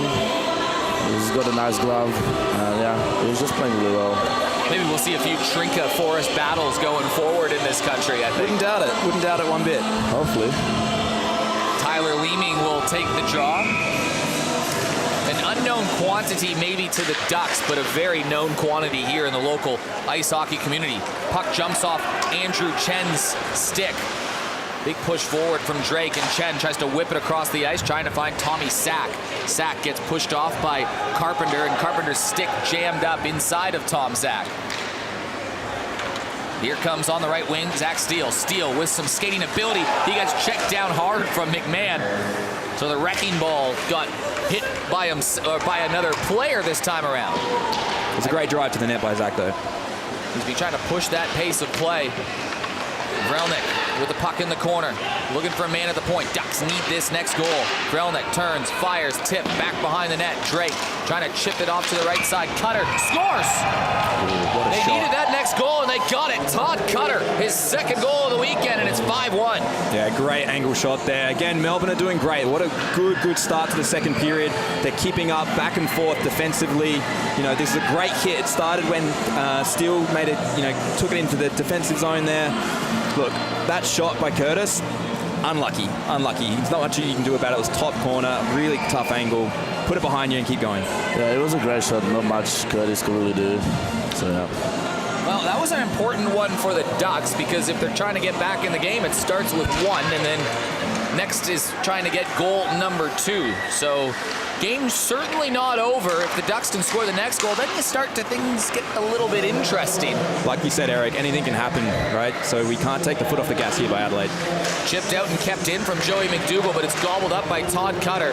Todd Cutter, the Players Association rep for the Melbourne Ducks. Each team has a rep in the PHL. There's a player board that has made some influential changes, things like play reviews, things going on. They meet semi-regularly. Just good to have a player's voice in a competition. Yeah. One thing just there by Curtis, that was actually a really good rebound save. They just put it out into the corner, and I think he just needs to do a little bit more about that this period. There's a look at Curtis Villani. It's a start number 5 in game number 6. Played 58 minutes and 30 seconds of shutout hockey in his debut after you got hurt, Matus. I'm sorry. Yeah. What are the chats been between yourself and Curtis, Matus? Oh, I was just I always telling between the periods what he's doing well, what he should do a bit better. And Friedrich in tight off the rebound. Forrest makes the save. And yeah, just what to do. Just I'll try to keep him in the game as much as I can and help him as much as I can. So Yeah, awesome. Seems like a good team vibe in the group, whether it be, especially the 4 goalies now involved, everyone from Cooper to Jeremy to yourself and now Curtis. yeah, it's such a good environment in our team. So yeah, there is a rivalry between the goalies, but it's a healthy rivalry. So Well, that makes you better, right? yeah. Corsten's off the draw. Levesque picks it up, trying to find a play in the slot, and McMahon will just carry this one out. Ryan Rintala back in the rink, looking for Todd Cutter. Picked up by Andrew Chen. Chen lobs it forward. That's tipped onto the stick of Trevor Leo, and McMahon will play this off to the right side. Nice touch pass from Hayden Dawes. Found Cutter. Cutter's got a bit of mojo about him. That game-winning goal last night and the first goal of the game today. Intercepted at the center line. Corstens drags it in, drops it to Riley. Riley has the shot blocked by Leo. Leo chips it down in the corner. Cutter angling the puck forward. Dawes can't clear the zone. Leo picks it up. Here's Jake Riley. Backhand touch pass in front of the net, looking for Johan Levesque, and it jumped on his stick. Kept in from Zach Steele, plays it across, looking for Andrew Chen, but it was Cutter that was there first. And Hayden Dawes a little bit offside. So 5 minutes into the second, Todd Cutter has put the Ducks in the game. Yeah, what a flow he has, right? Look at that helmet, look at that hair. It's really good to see. Who's got the best hair in the PHL, I would wonder? Alexei Alakowski was making a case for it at one time. Yeah, Alex's haircut's pretty nice. Jake definitely has the best mo. Oh yeah, definitely. Hector Vrelnik has some nice flow about him too. I would say it's a tough competition between Jake Riley and Hector Vrelnik. Both have that flair about them, don't they? Yeah. Style poise. Here's Tim Benson making a second or third shift of his PHL career. He's looking for an outlet pass up for Tyler Leeming. That intercepted by Steve Best. And Leeming can't believe it. He thought he got back in onside. Tyler Leeming back in the roster. Was that a big in for the boys, seeing Tyler come in? Oh yeah, even I was excited to see him in the lineup because I was playing with him on the Brewers in NHSL, and he's such a good player to play with because he's so smart and so strong in the corners. So I was really excited to see what he can bring to this team. Benson with the puck at his own end. He finds Jamie Woodman. Woodman chips it up, trying to find Tyler Leeming. It goes between his legs. It was touched, so icing waved off. Back behind the goal, McMahon plays it around the boards. He finds Rintala. Angles it up to Michael McMahon. Lobs it forward on the stick of Jamie Woodman. Woodman to Sack. Sack enters the zone. Chips it down low. It's a nice pass to Leeming. Centering play to Best. That Brewer line almost created right there for the Abs. Ducks can't quite clear the zone. Finally settled down by Ryan Rintala, and he'll walk his way out in front of the goal scorer, Julian Friedrich, who scored his first career goal earlier in this game. Friedrich down the ice again, fires, blocker save, rebound was there, and Sack's stick was tied up, and here's Hayden Dawes, who was almost in behind the goaltender again. Hector Vrelnik angling in behind the goal. On the backhand, Friedrich chips it out, plays it forward. He finds Nathaniel Benson. Benson fires one through off the inside of the post. Oh my goodness, so close. Can't wait to see that on replay. A little back and forth action here. Need a slow-mo of that. Julian Friedrich pounding his way in the corner, keeps that possession alive. He finds Benson. Benson behind the goal, centering play in the slot, goes all the way through everybody, but they can't clear as the second support of Julian Friedrich keeps it alive. He's playing Benson a great game. Chips it in tight. Benson centering play, looking for Friedrich. He got his first goal. It was the fourth goal of the game, and the smile on his face lit up the room. I think smile on everyone's face, actually. Smiling's contagious, right, Mitch? Absolutely. Long shot off the right side. Hector Vrelnik in a foot race with Andrew Chen. Those two have been battling it out all weekend long.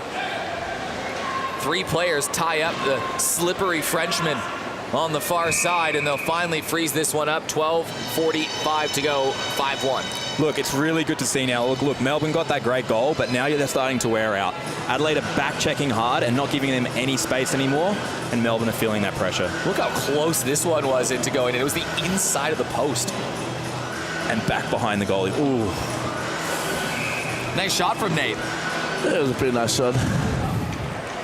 As a goalie, Matus, do you just thank the post when that happens? Oh, definitely. This will go straight. Matus, when you are on the bench watching the game, maybe from a different perspective, because you're not playing in the game, do you ever look and analyze the opposition goalie and give some tips or advice about what the forwards on our team can do? Oh yeah, I'm trying to, but yeah, sometimes it's kind of hard because yeah, I don't really know what to look for. But I'm trying to do my best and help my team win. So I'm trying to look what the goalies do wrong and how they feel on the warm up, like if they glove side or blocker side is weak, and yeah. This shot blocked at the point, and the Ducks with a second opportunity. If they can get this next goal, it becomes very interesting. McDougall centering play, fanned on the clearance a little bit, but it's tipped forward by young Julian Friedrich. Leo up the far boards and chipped into the offensive zone. So Matus, when did you come to Australia? How did you come to this country? Oh, I came here like 3 years ago, so it was like 2019, and yeah, I just came here with my family, and yeah, I just started playing hockey like the first week I was here. Yeah. Well, you played hockey in Slovakia before. Oh, yeah. I've been playing hockey for like 15 years now. I started when I was 5. I mean, 13 years, yeah. I started when I was 5. And yeah. Intercepted at the line from Corstens. That's played out. Benson chips it into the zone. Good to see Tim Benson get a couple shifts in a PHL game. He's been training really hard for most of this season. Woodman gets it tipped forward. Looking across the wing, goes off to the right side and plays it high and in behind the boards. McMahon trying to play it off to the left. Corstens tries to hold the line. Great pressure by this line. Woodman has this tip down from Levesque. Jake Riley trying to hold it again. Riley to Levesque, and that one whistles wide. Levesque with 17 goals on the season, rather. That's the team lead by a little bit of a distance. Carpenter plays it off to Levesque. Levesque pinching down low. Centering play looking for Darren Corstens. It clanks off his stick and into the corner.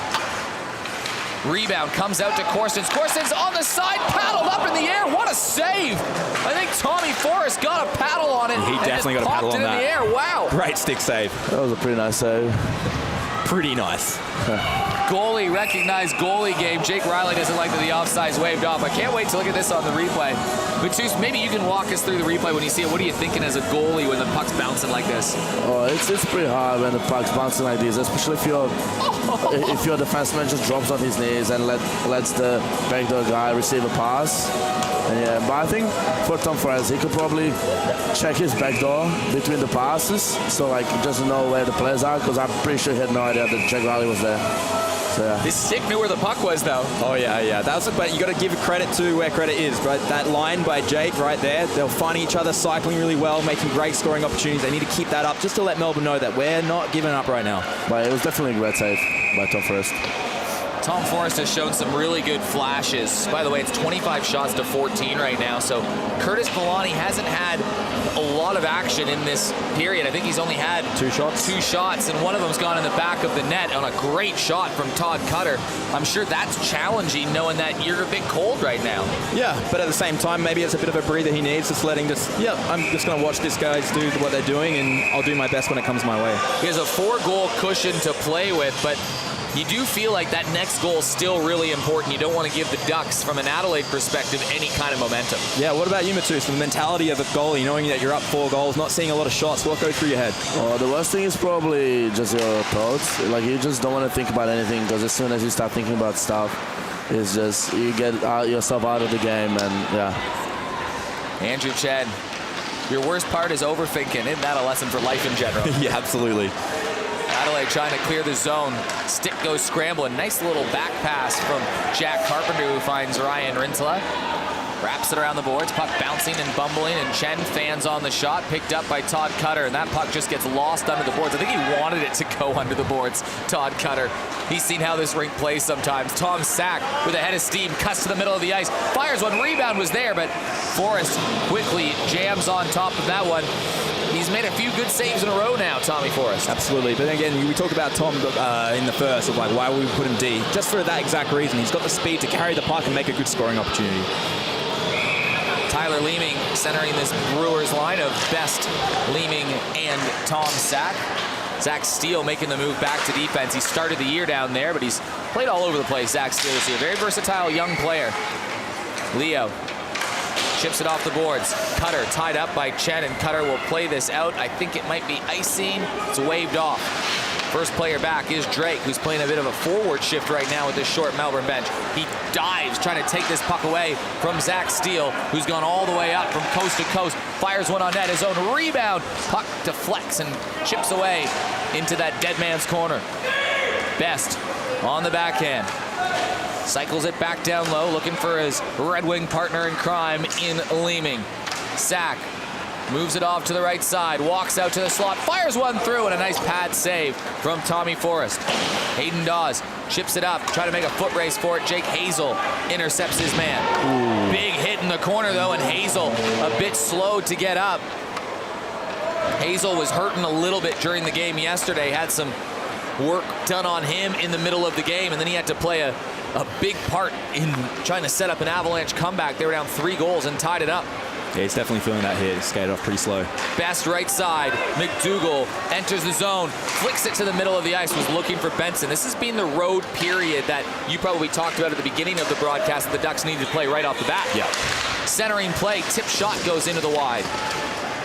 McMahon ties his man up. Ryan Rintala, backhand pass into the middle of the ice, and Jamie Woodman sticks it to himself and will kick it, clean it, and distribute to the left, but it's almost intercepted by Vrelnik. Friedrich can't quite. The puck is jumping around everywhere. It is a bouncing disc out there. Andrew Chen cuts to the middle of the ice as that puck tip away. Centering play again. Intercepted by Jack Carpenter. McMahon, right side. It's a nice pass at the end of the day, and a foot race for it. Hector Vrelnik can't get there first as Zach Steele swipes in front of him and will corral the puck. Steele, long pass ahead. Tip forward, Friedrich trying to settle it down. It'll be Nathaniel Benson that picks it up. Benson goes up high. That one deflected out of play. Nice flow of play. Neither team able to find the back of the net. Yeah, a little bit of back and forth play. One thing Adelaide needs is to be a little bit concerned. They're finding 4 players are getting a little bit too deep and leaving that one defenseman on his own where you have 3 Melbourne attackers. So just continue just looking around, making sure that you're in your right position in offensive zone. Bit of an awkward tumble between Drake and Hazel. Tip shot at the point. Corstens knocked that one aside. Those are almost impossible to stop unless you just get lucky if that one ends up on net. Corstens, a drag around, trying to cut behind the net. Here's a, tries Jake the Michigan. Riley tries the Michigan. Now he's just showing off. Now you know you're having fun if you're trying that. Steele looking for Riley. Riley chips it back to the point. Corstens just keeps it alive and cycles it in the corner. Johan Levesque retreats. Steele gets the puck first, pinching down low from the defensive point. No one is covering, and now the Ducks could break away with numbers as they lob this towards the center of the ice. Todd Cutter picks it up. Chen ties him up as a loose puck down there and a diving poke check from Curtis Villani. You can tell he wants to get into the game. Trying to stay engaged. Long pass kept in by Rintala. Puck up to Johan Levesque. Levesque to Riley. Riley fires one through. Blocker save by Tom Forrest. Corstens scoops it up at the center line. Chipped over to Riley. Riley with a player sliding in front. Backhanded play through traffic. Levesque couldn't get a stick on it, and he'll go to the far boards again. Levesque cycles it around the boards. Cutter tries to chip it out, and Jake Hazel will corral the puck and play it off to Jamie Woodman. It's good to see he's okay. Long pass ahead, and now Jake Riley will scoop on it. Riley walks it tight, scores! Jake Riley's second goal of the game, 4th point of the night, and Jake Riley is a superstar. You could just feel that goal was coming. The pressure from this line, constantly taking shots all over the Melbourne defense right now, and it's just good to see that little breakaway reward. Jake just absolutely puts it in. Good goal. Jake Riley's 26th point of the season. This is game number 18, and he started off slow this year, so in the last 9 games, that's now 20 points that Jake Riley has. The good thing is he's finishing strong, right? And you can tell he's having fun out there. He tried at Michigan only a couple shifts before that, and he just gets a nice goal here. Yeah, I think we should get our heads ready. 2 goals, 2 assists. Have we had a hat trick for the Avalanche this year? I don't think so. I don't think so either. A few 2-goal performances from guys like Benson. He had that 2-goal, 4-assist game. I think Levesque maybe as well. Levesque has had a couple 2-goal games. Jake's had a couple 2-goal games. Well, there's plenty of hockey left for that to happen. McMahon plays it forward, looking for Jake Hazel. Steve Best scoops it up in the neutral zone. Woodman, right side to Tom Sack. Sack, centering play. What a pass. Best in front, Leeming, and a nice save from Tom Forrest once again. They chip this puck out, and it goes all the way down. I'm really liking this Lima, Steve, and Sack line right now. They've created a few opportunities. They've scored that first goal of the game. And it was an important one. It's now 6-1 Avalanche. They scored 5 in the first, and each team has 1 in the second. Turnover across the ice. Leeming tries to settle the puck down. Loose puck was kicked aside from Forrest and back out to the left point for Jamie Woodman. Woodman through traffic. Tipped down. It got through the goalie, but it goes a little wide, and Hayden Dawes will try to clear it, but it's intercepted by Chen at the center line. Sack to Steele. Steele fires one low and wide. Chen, right point. Flicks it forward for Best. Best working against McMahon. Finds the point shot for Chen. Chen to Steele. Tipped out by Rintala. Can't find the puck. McDougall turns, and a good save from Tom Forrest to shut down the 5-hole. Adelaide carrying the pace of play right now. Dominating the scoreboard. Chen up to McDougall. Lobbed across. Looking for Benson. Steele chips it back down low. Benson walking his way out the right side, all the way back to the far point. Lob to Chen. Chen across. He's looking down the seam to Steele, and it'll finally be chipped out by McMahon, and that will allow the Ducks to get a couple players off the ice, maybe. McDougall finds Friedrich. He's got 1 already. Now he's got 2.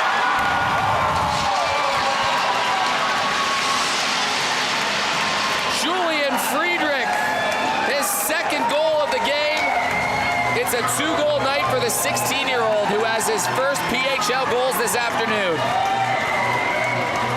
The maturity on this kid, like anyone else at that age would just shoot it quickly, but he just waits the goalie out, sees that 5-hole and places it perfectly. That was a really nice patience from Julian Friedrich there. We might see a hat-trick from him. Wouldn't that be crazy if Julian Friedrich gets the first hat trick in Avalanche history? That would be pretty awesome for him. What was the feeling on the bench down there when Julian scored that goal to make it 4-0? You know, he's been playing a lot of these games lately, 16 years old, debut. Yeah, well, everyone's just happy for him. Yeah, like everyone knows he works hard to score the goals, and he finally pays off. So Riley to Corsons, they fanned on the shot, and Cutter takes it away.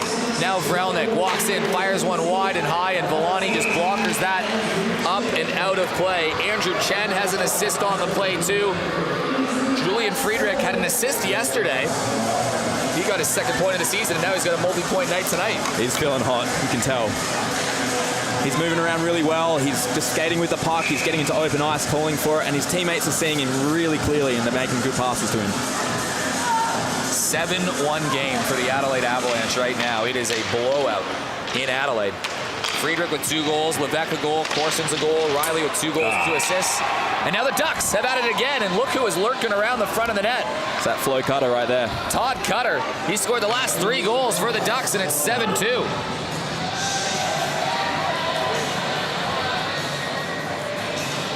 And Hector Vrelnik is going to get another point. And Todd Cutter is, like I said, he's got some mojo about him right now.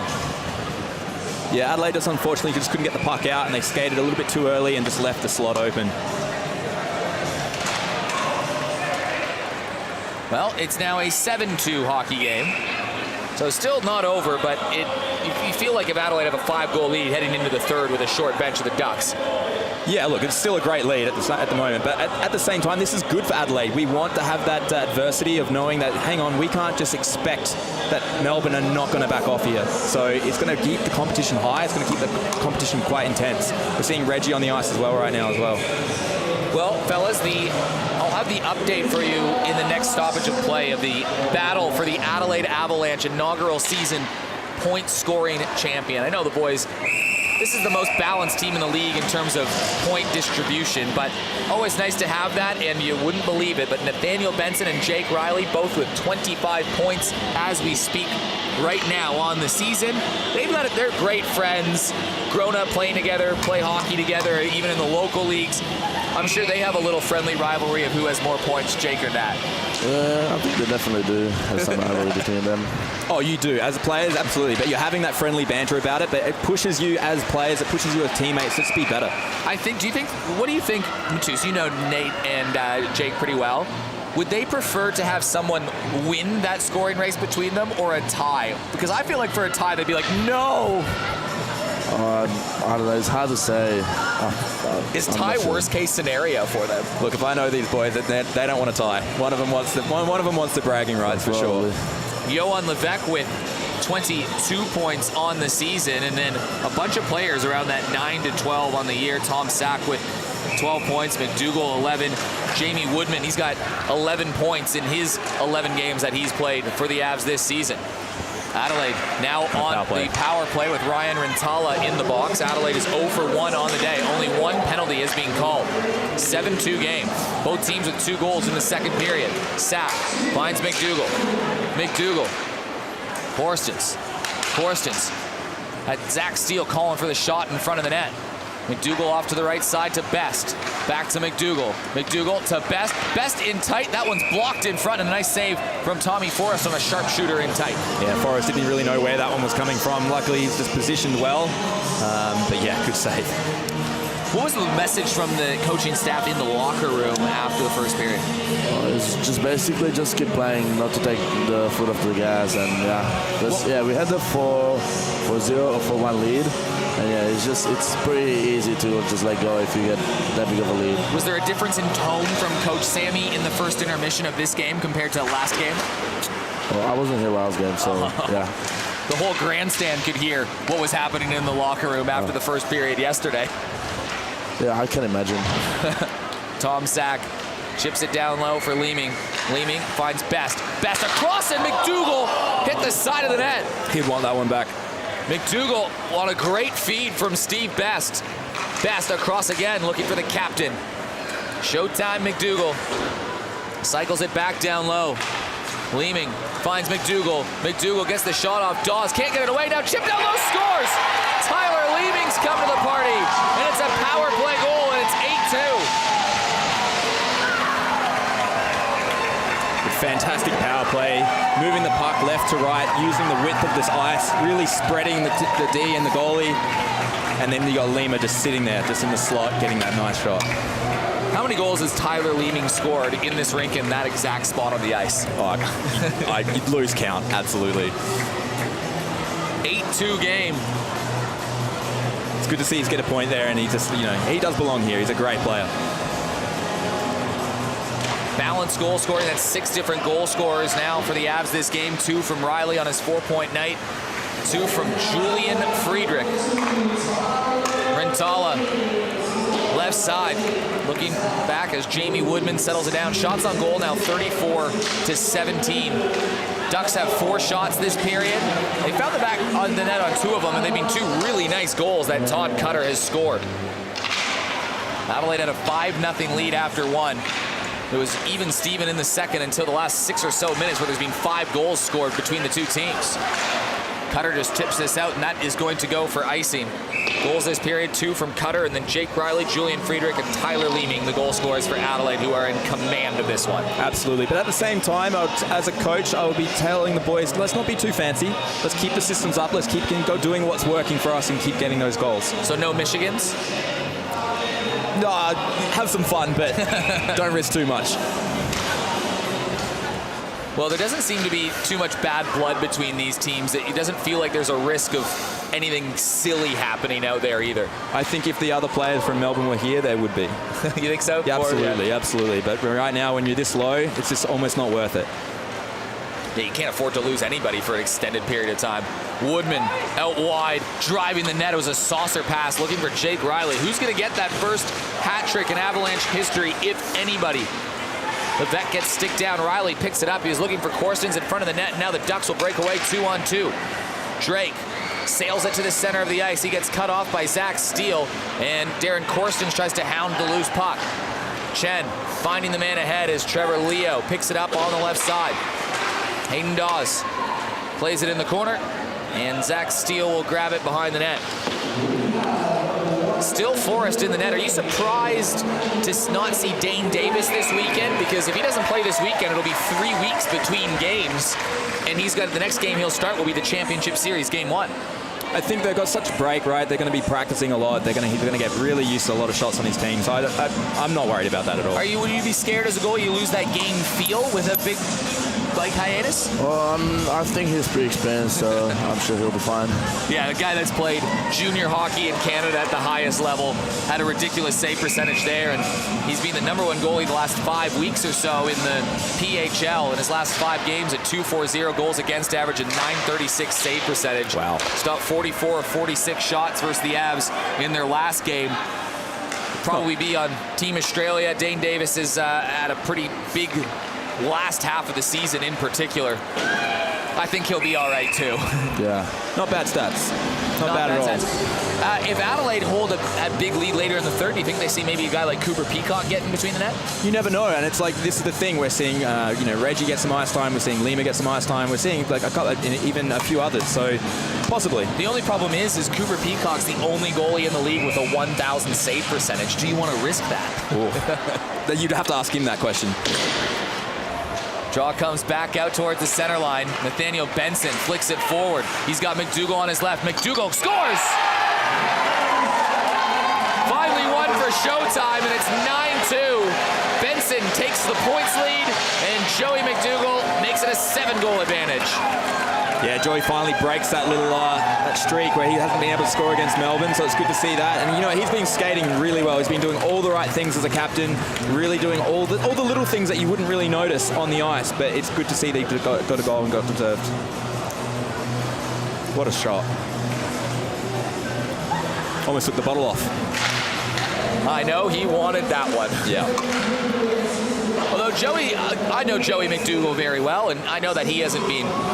he hasn't been frustrated at all about not scoring goals because he knows it's not his job on this team to be the leading goal scorer. It's his job on the team to lead and do a lot of those little things right and be a responsible player. That's what makes a really good, mature player, right? And in certain teams, you're going to have to be that player and to get the goal scorer. But in this one, look how many goal scorers Adelaide's got. Look how many people are scoring goals. So he knows his role and he knows it well.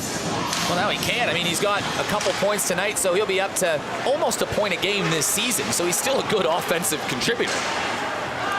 Intercepted by Zach Steele. Tries to carry it out, and it's a turnover. Dawes, backhanded pass looking for Cutter. Cutter's looking for that hat-trick goal right now, as it is a whitewash here in South Australia now with 5 seconds to go.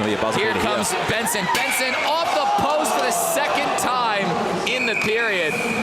And Benson... second time hits that post. You can see the frustration on his face. A big reaction. Here's the shot. Was it the inside of the post again? No, just on hit it flush.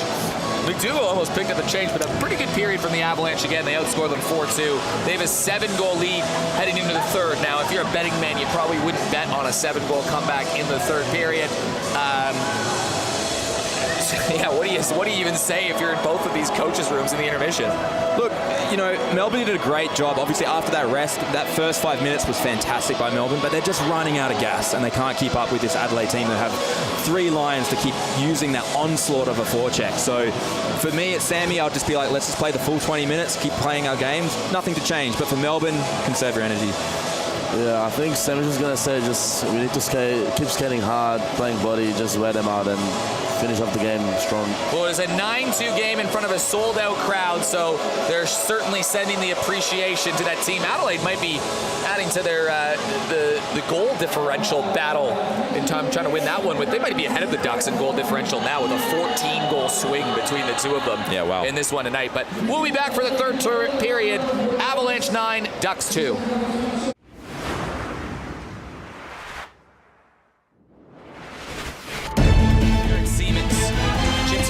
He's been playing defense for this Avalanche squad so far. Johan Levesque, left wing, walks in, fires a shot, scores! Joey Quebec down in a huge hit. Darren Corson's up the middle of the ice, but Corson scores! What a goal! Finds Riley down low, inside Riley scores! There it is! A big rebound down low, Friedrich, what a save! Get in front, tipped it behind, it goes on top of that, walk down, Adelaide scores! Adelaide scores!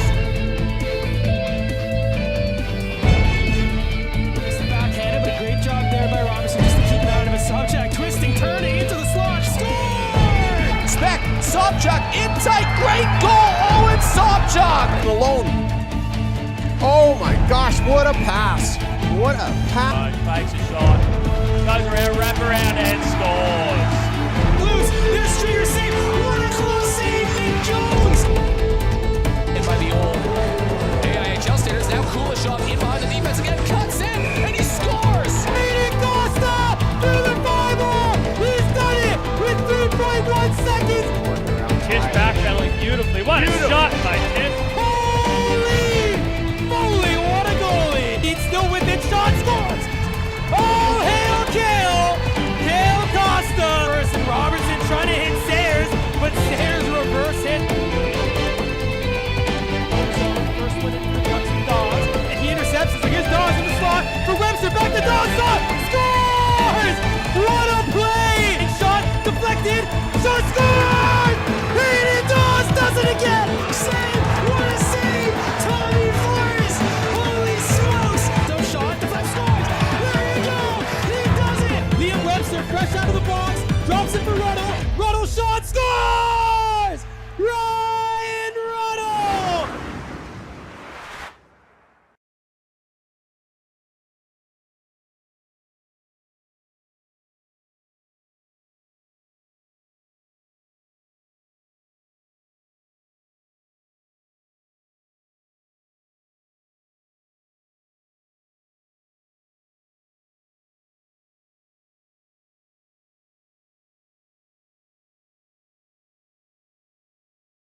It is a big scoreline here in Adelaide on beautiful Ghana land. Adelaide scored 5 goals in the first, 4 goals in the second. Todd Cutter has 2 for the Ducks.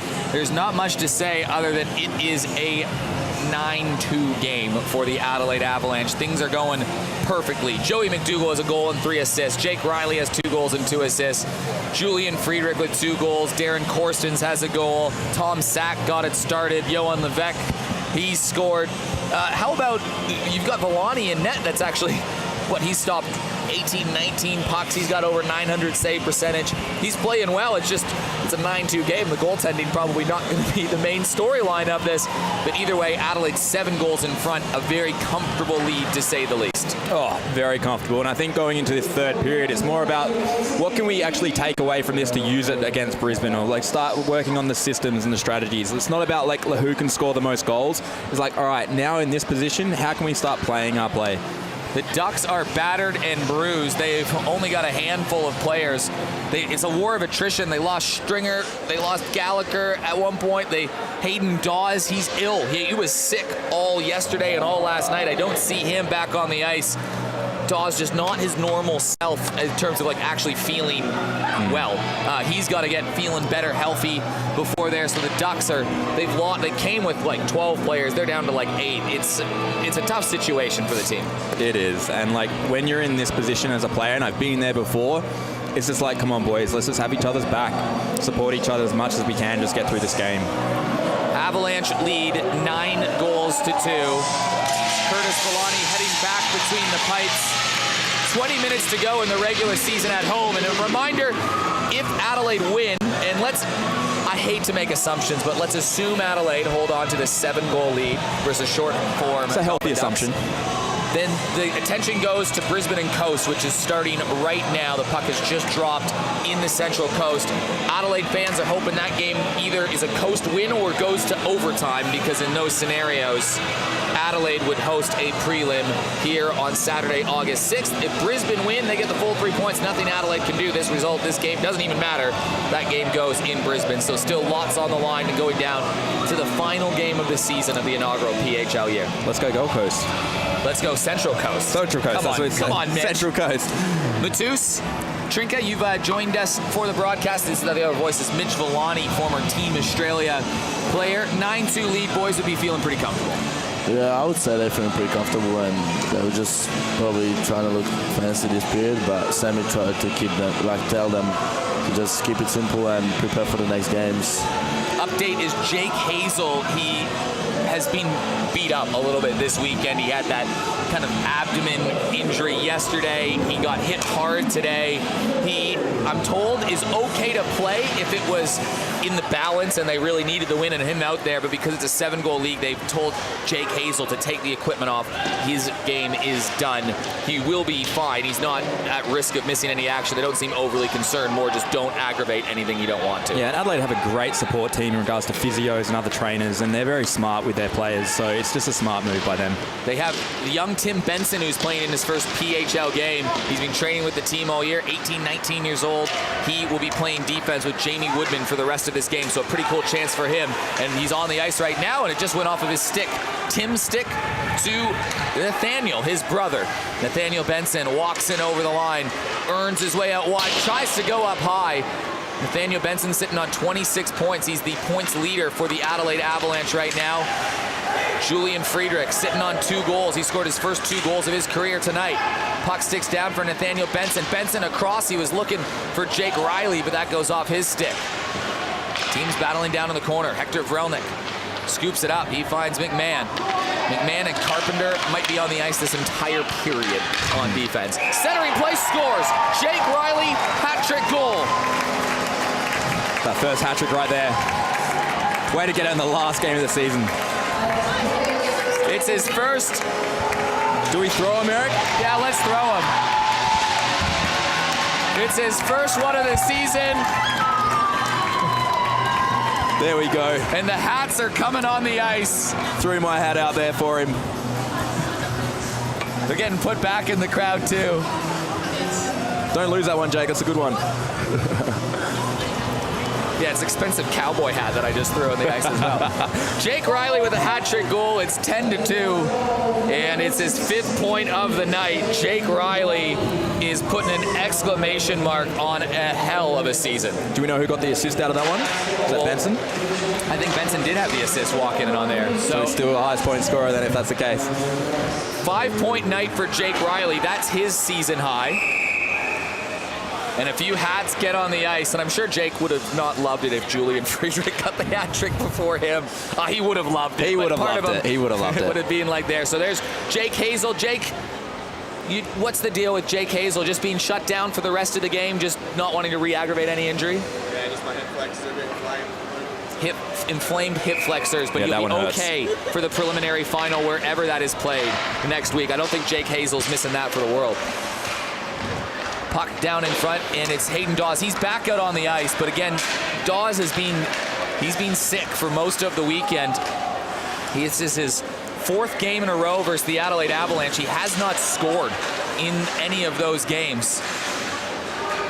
That has been good for Adelaide, who's been pretty good at shutting down other team stars, notably Owen Sobchuk, who leads the league in points. He had 3 points in the final 4 games for Brisbane. Kale Costa was shut down. He was limited just to a couple points in 3 games versus the Avalanche until he exploded for 6 in 1 game. So, wow, you know, he can do that to you. But Adelaide have been good at shutting down opponents' stars. Oh, yeah, definitely. Thing is, good thing about Adelaide though is the depth of this team, right?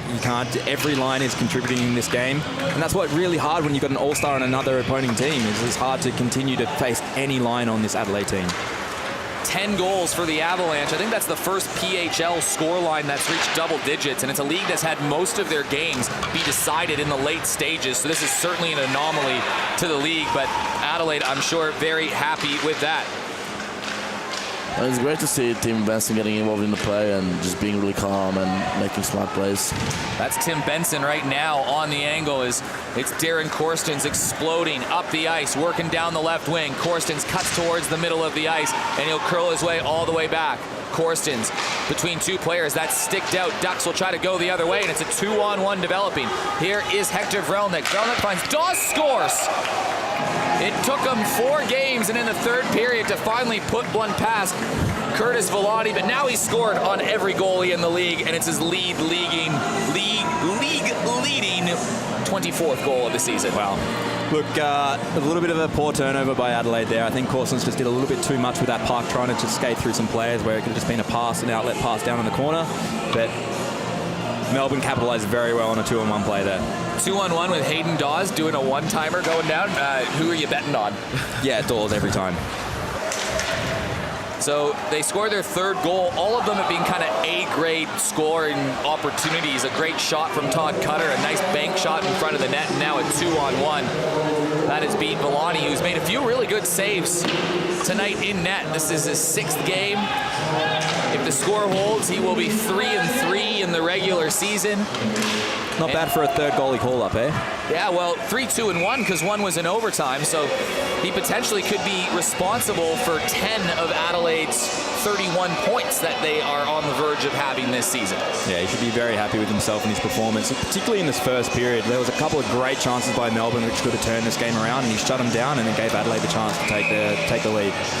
No team has more points than Adelaide since that first bye, so the last 7 rounds of the season, and that's not a small sample size, that's 14 games. Adelaide owns the best record in the PHL. They'll be taking that with confidence going into the finals. McDougall across, Friedrich, what a save! Dane Davis, who's now in the net getting some work, which isn't too surprising to see him in there, just robbed Julian Friedrich of a hat trick. Yeah, what a save. But what a great pass and a great 3-on-2 play there by Adelaide. Just moving that puck so well, passes on the tape. But look at that. Oh, Daner! Windmill save. And Friedrich can't believe it.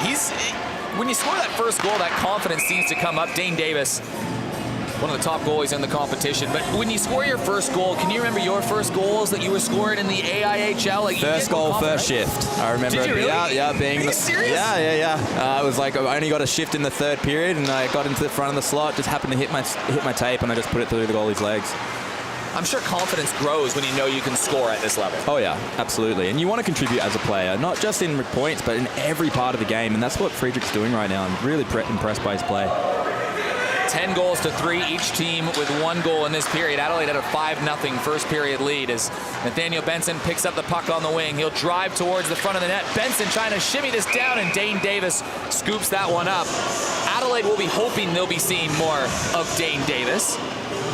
If they can beat Brisbane in the 1-game prelim next week, they will travel to Melbourne play on Thursday the 11th of August in Game 1, Saturday the 13th of August in Game 2, and if necessary, Sunday the 14th, Game 3. Tickets are available right now on the Pacific Hockey League website. There's not a lot available for the Saturday game. And a big save from Davis again. A lot of those tickets, by the way, have been through the 2-game passes. There's a couple hundred of those already sold. So if you haven't jumped online and got those tickets, do it now.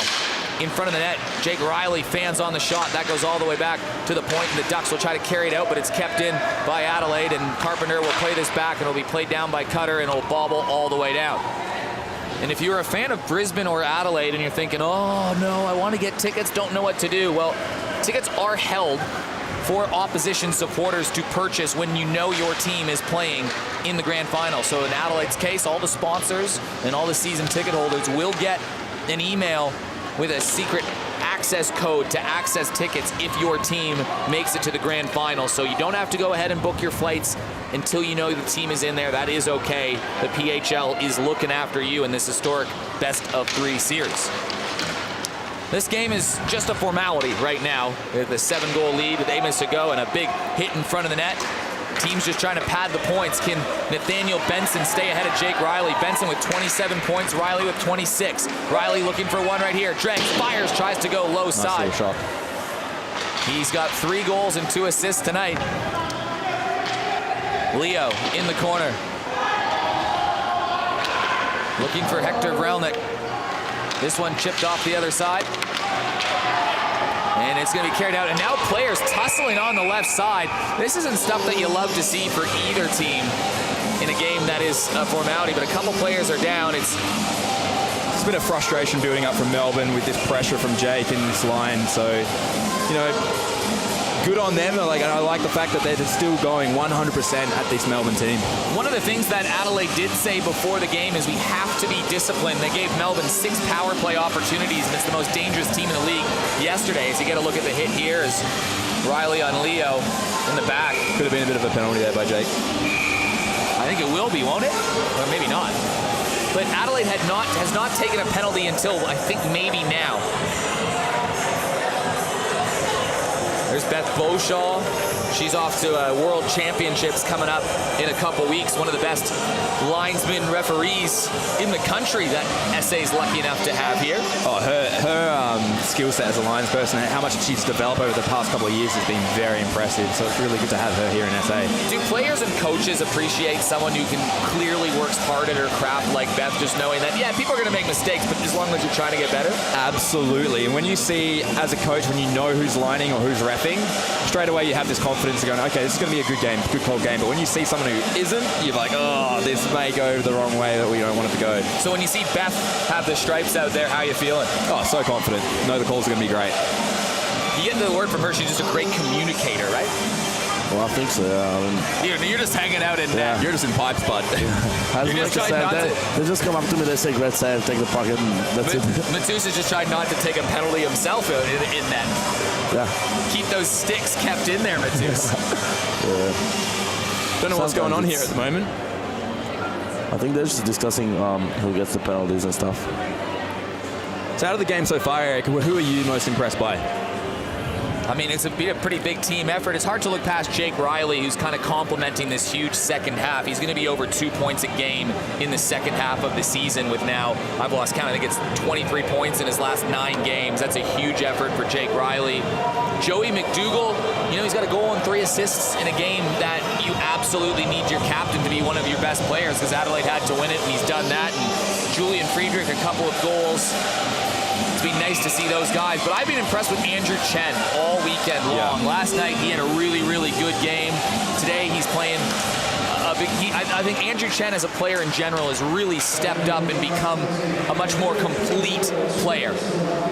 Vrelnik on a sharp angle shot, that's blocked, and Tom Sack will skate this one away with Steve Best going off to his left wing, and he'll fire one through on Davis, who bobbles it. But more on Andrew Chen. What have you noticed about Andrew Chen as a player, especially over the last 8 months or so? I would say he kind of like started to play with a bit of more composure, because before he was kind of a bit more stressed out. He was losing pucks, falling over and stuff, but now he's a bit more calm and all that. I wonder if playing Jamie Woodman for the last 8 months with the Avalanche and then for the Extreme would help. It rubs off, absolutely, when you've got someone with that talent working with you. Here's Carpenter. He'll circle his way back. Cutter, left side, right to the stick of Carpenter. Carpenter has the puck taken away, and here's Tom Sack. He's played a nice game today, too. Backhanded play cut off by McMahon into the corner. This PK is doing a great job for Adelaide right now. Adelaide, the #1 PK in the competition. It is statistically impossible now for them to finish anything less than #1 with the penalty killing. That's a compliment to good penalty killers and good goaltending for the Avalanche, who will finish the season allowing the least amount of goals per game, the #1 defense. That middle stretch of the season before all their players left away and Adelaide became a bit more shorthanded and their depth was tested, Adelaide was allowing about 25 shots per game. That's the least by a mile. Tonight it's 39-19, a heavy puck possession team. It's been the bread and butter of the #1 team in the PHL for the last 7 rounds, but they'll be playing in the one-game prelim. Melbourne, they know that after this game they have a week to rest some players, a week to get healthy, 2 weeks to game plan for whoever they're playing, and they'll be in front of their home fans trying to win the inaugural Walker Cup. Woodman lays the body into Cutter. Team's battling in the corner. Right now. Scooped out by Drake, back to the point. McMahon, shot down low, tipped out, and Adelaide will rakes it away, and Joey McDougall's in behind the defense. He blows a tire. That's the first shot by Melbourne on the power play. Villani has had to just try to find ways to stay engaged. Yeah. But what a good job there. And that's exactly what you want from the defenseman from Adelaide. Curtis make that first stop, the rebound's there, and they just clear it out. Penalty has come to an end. Zach Steele plays the puck on his own end. He curls to the right, stops, swivels, and he'll re-enter the zone. Shot on Davis. He gobbles that one up. 12:05 to go. So Adelaide now over 40 shots for the game. There's a look at this play in the corner of Jamie Woodman tying up his man. Not just one man, but he ends up tying up 2. And there's 2 players he's just holding up and just killing the clock on a PK. It's an excellent job. Why is Adelaide's PK being so strong generally throughout this season? Well, I'll probably say good goaltending and just, we got a good skaters, so we can just take the puck to the other zone and just keep it there and kind of kill the time. Arguably, Adelaide's 2 best penalty killers will be back with the team next week, with Noah Maley and Daniel Chen returning back to the lineup after spending time with Team Australia. Those will be 2 very welcome additions back to this Avalanche side. That with Ben Handberg, that's a whole line, literally. They played together as a line most of this season. But they're coming back with such experience from playing on a world platform as well, so it's going to be fun to watch them come back. They've also been playing at altitude for the last couple weeks in Mexico. They'll come back with an extra lung. It's really hard. I played in Mexico in 2010, and then, like, you do one shift and you're already, like, you need to come off. You can barely breathe. That one's tipped by Levesque, and Darren Corsten's going to go up the wing on the other side. Drops it off to Levesque. It goes all the way back, and Vrelnik plays this forward right to the stick of Zach Steele. Steele looking for Corstens. Corstens has that tipped away, and Hayden Dawes off to the left side. Finally broke that goose egg versus Curtis Villani. That's all right, holding them to 1 goal in, 12 periods so far? Yeah, it's not bad. Got 24 goals this season. Corstens up the right side. Walks down low, trying to wrap around the back. Corstens in the middle, dishes it to the point to Woodman. Woodman holds, looking to fire through traffic, tipped a little bit wide. An Avalanche on and off the ice tonight for this team in front of a sold-out crowd. Every game sold out this year. No doubt if they host a prelim, that will sell out in what? If the tickets go on sale Monday night, when do you think the tickets will be sold out by? 24 hours. Yeah. Does it make it to Wednesday? Again, it's really good to see Adelaide playing pretty consistent game. This third period is really good as well. Like the breakout that's there by Darren Corson from Woodman is exactly the same breakout we saw. I think it was in the first or second period where they scored. So you can see the systems are still in play here, which is great to see. Domination. There's a look at Curtis Villani. A lot of casual fans might not have known his name, but now they know it. Pretty big and strong right now in the land of the Avalanche. He's brought the Villani name back out there. Brought it back in there, reviving it. Now we got Mitch Villani on the broadcast. Pulling in from the shot in from the point, and it's kicked aside from Curtis. Played back behind the goal. Teams walk their way around. Steve Best on the right. He finds Jamie Woodman, who will play it up to Tyler Leeming. Leeming powering down the wing, chips it off the boards, finds Tom Sack. Sack, sharp angle shot, and Dane Davis backed into the back of the post. It slipped off, still 10 minutes to go in the game, and it is, like I said, it's a formality at this point. Yeah, but at the same time, there's little plays you got to just start celebrating. Like that breakout play right to Leeming, Leeming taking it deep and pulling the defenseman to him to take that hit, and then Tommy coming to get that puck and that quick shot. It's exactly what you want from that line. Leeming taking the draw now. Wins it cleanly. Off to Sack at the point, or Chen at the nice point, little move of the blue line there. Steele chips it down low. Tyler Leeming being big in the face-off circle tonight. That's how Adelaide scored their first goal just 3 minutes into the game. A clean win on the draw from Leeming that went right to the stick of Tom Sack, and that made it 1-0. Not long after, Darren Corstens made it 2-0, and then Adelaide, 10 minutes into the game, Jake Riley made it 3. Sack, backhanded play. Davis with the save, rebound popped out. Steve Best back behind the net. He dumps down a player and goes and gets the puck. Carpenter wraps it around the back of the boards. Leeming trying to jag one on the side. Steve Best gets the shot on net. Referee just lost the side of the puck there and had to blow it down.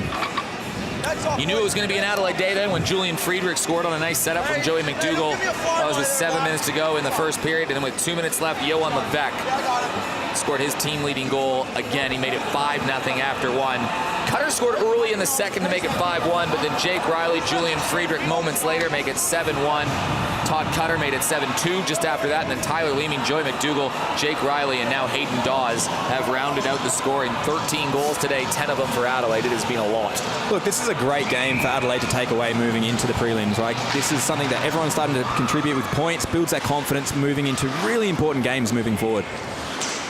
It is do or die for the Adelaide Avalanche on Saturday night. We know they're playing Brisbane. It's just a matter of where. Brisbane tonight, their game has just got underway. I'll go get a give us an update here, Eric. That'd be great to see. I gotta check what's going on in that one, but yesterday was a big win for Brisbane. They were down 4-3 and 3-2, and they came back. Draw back to the point. Jamie Woodman is blocked with Sweet Child of Mine playing over the loudspeaker as Woodman back and enters the zone once again. Draw back behind the net. McMahon. Computer's got a mind of its own sometimes here at the Ice Arena. Here we go, Joey just taking his time with a nice pass through the slot. Unfortunately, he just couldn't get his stick on it, Yoey. Levesque, fans on the shot, and there's Tim Benson. I don't think that the Ducks player Todd Cutter knew where the puck was. He just moved to his left. He probably would have been able to enter the zone. Benson drops it off, down low. Levesque trying to fire away. In tight, Nathaniel Benson could have sealed the point-leading award right there. But Jake Riley still stays alive. McMahon drops it back. Ducks lob one forward, knocked down from Jake. Awkward collision between two players. It's a 2-on-0. Carpenter looking for Cutter, and getting back to make the play is Jake Riley himself. Steele puts the body into him. Corstens up far to Levesque. Riley trying to join the rush. Levesque fires one through, blockered away from Dane Davis, who's using this as a bit of a training before he gets to start in the grand final. Riley gets knocked down, and the Ducks take this away. They'll go away 3-on-2. Out wide is Drake. Drake chips this in. Steele bumps into him. Nice hip check. Chen moving it forward. He finds Jake Riley. Riley with 3 goals and 2 assists tonight. Works out wide. Riley in tight. All the way around the backhand. Riley drops it into the slot. Darren Corstens couldn't get a stick on it. Chen Chips it back down low. Riley in the slot. And now Ryan Rintala will chip this one out to safety. Back to the stick of Andrew Chen. Jake Riley has turned his season around in a big way. And at the right time, right? On really close games, Jake has just stepped up as a leader. I remember even seeing when they did lose that game against the Coast where he had that penalty shot. Just the composure he had. He's scored a lot of clutch goals this year, hasn't he? Oh, Jake, yeah, definitely. What a shift by Zach Steele, hey? Yeah. Just coming back checking, make some big hits so they can come back from defense to offense. Very impressed by his play tonight. Yeah, he definitely stepped up his game. Shot off the draw, Tom Sack. He's got a great shot. Matus, you must be happy you haven't really had to face Tom Sack in a game, have you? Nah, just practice. Yeah. You see him enough in training? Yeah. He's a good shooter. Steve Best fires one through. Davis fights the puck a little bit and holds on to it, but you would have loved coaching Tom Sack in the Super League. He's an intense player. He really wants to push himself to another level. He wants to be better every training, every game. He was a tough player to coach because I had to keep pulling him to say, hey man, just chill out, you're doing well. And you really keep encouraging him, but he's really just stepped up this season as well. 2 minutes to go in the first period. Brisbane have a 1-0 lead over the Coast. So if in the live ladder right now, Brisbane are hosting that one-game prelim. Hector Vrilnik out wide, drops it back. It's played by Tim Benson, who will carry this puck out. He finds Tommy Sack. Sack out wide, stops, pops, drives, drops it off to Best, who floats it in front of the net. Jamie Woodman walks in and slaps one across the face of Dane Davis, and all the way back, Tim Benson will gather this. That whole Benson family, huge helps around the rink in Adelaide here. Their mom, Paula, helps out at the front. Nathaniel's girlfriend helps out front. Nathaniel and Tim's sister helps out front. Well, their sister's boyfriend helps out front. The whole Bensons. We just got a lot to thank for the Bensons helping out in the community. Got a great tribe right there. One thing, again, coming back to the Sack line is just they keep bringing it down low and just really delaying that play and looking for that slot pass or even that screen shot. So they're doing really well. Chip forward is Julian Friedrich looking for that hat trick. Goes up the wing. He's got Reggie Machos with him. Friedrich working in the corner. Walks his way out. Nice cuts to the net. It's a nice move. Friedrich dishes it off. It was a great setup. And Davis makes the save. I'm really surprised he passed that one. Knowing he's got a hat trick on the line there, I definitely would have tried to score that one, but he's just not a selfish player as well, which makes him so smart, makes him so dangerous as a player. Yeah, it was a nice pass, wasn't it? I don't think Nathaniel Benson was even expecting that. No, I don't think anyone was. If I was Benson, I'll be telling him to shoot next time. There's Reggie trying to jag one in front of the net. So Benson centering the line with Friedrich and Machos. You got a 16-year-old and a 39-year-old out on the ice right now? Yeah, absolutely.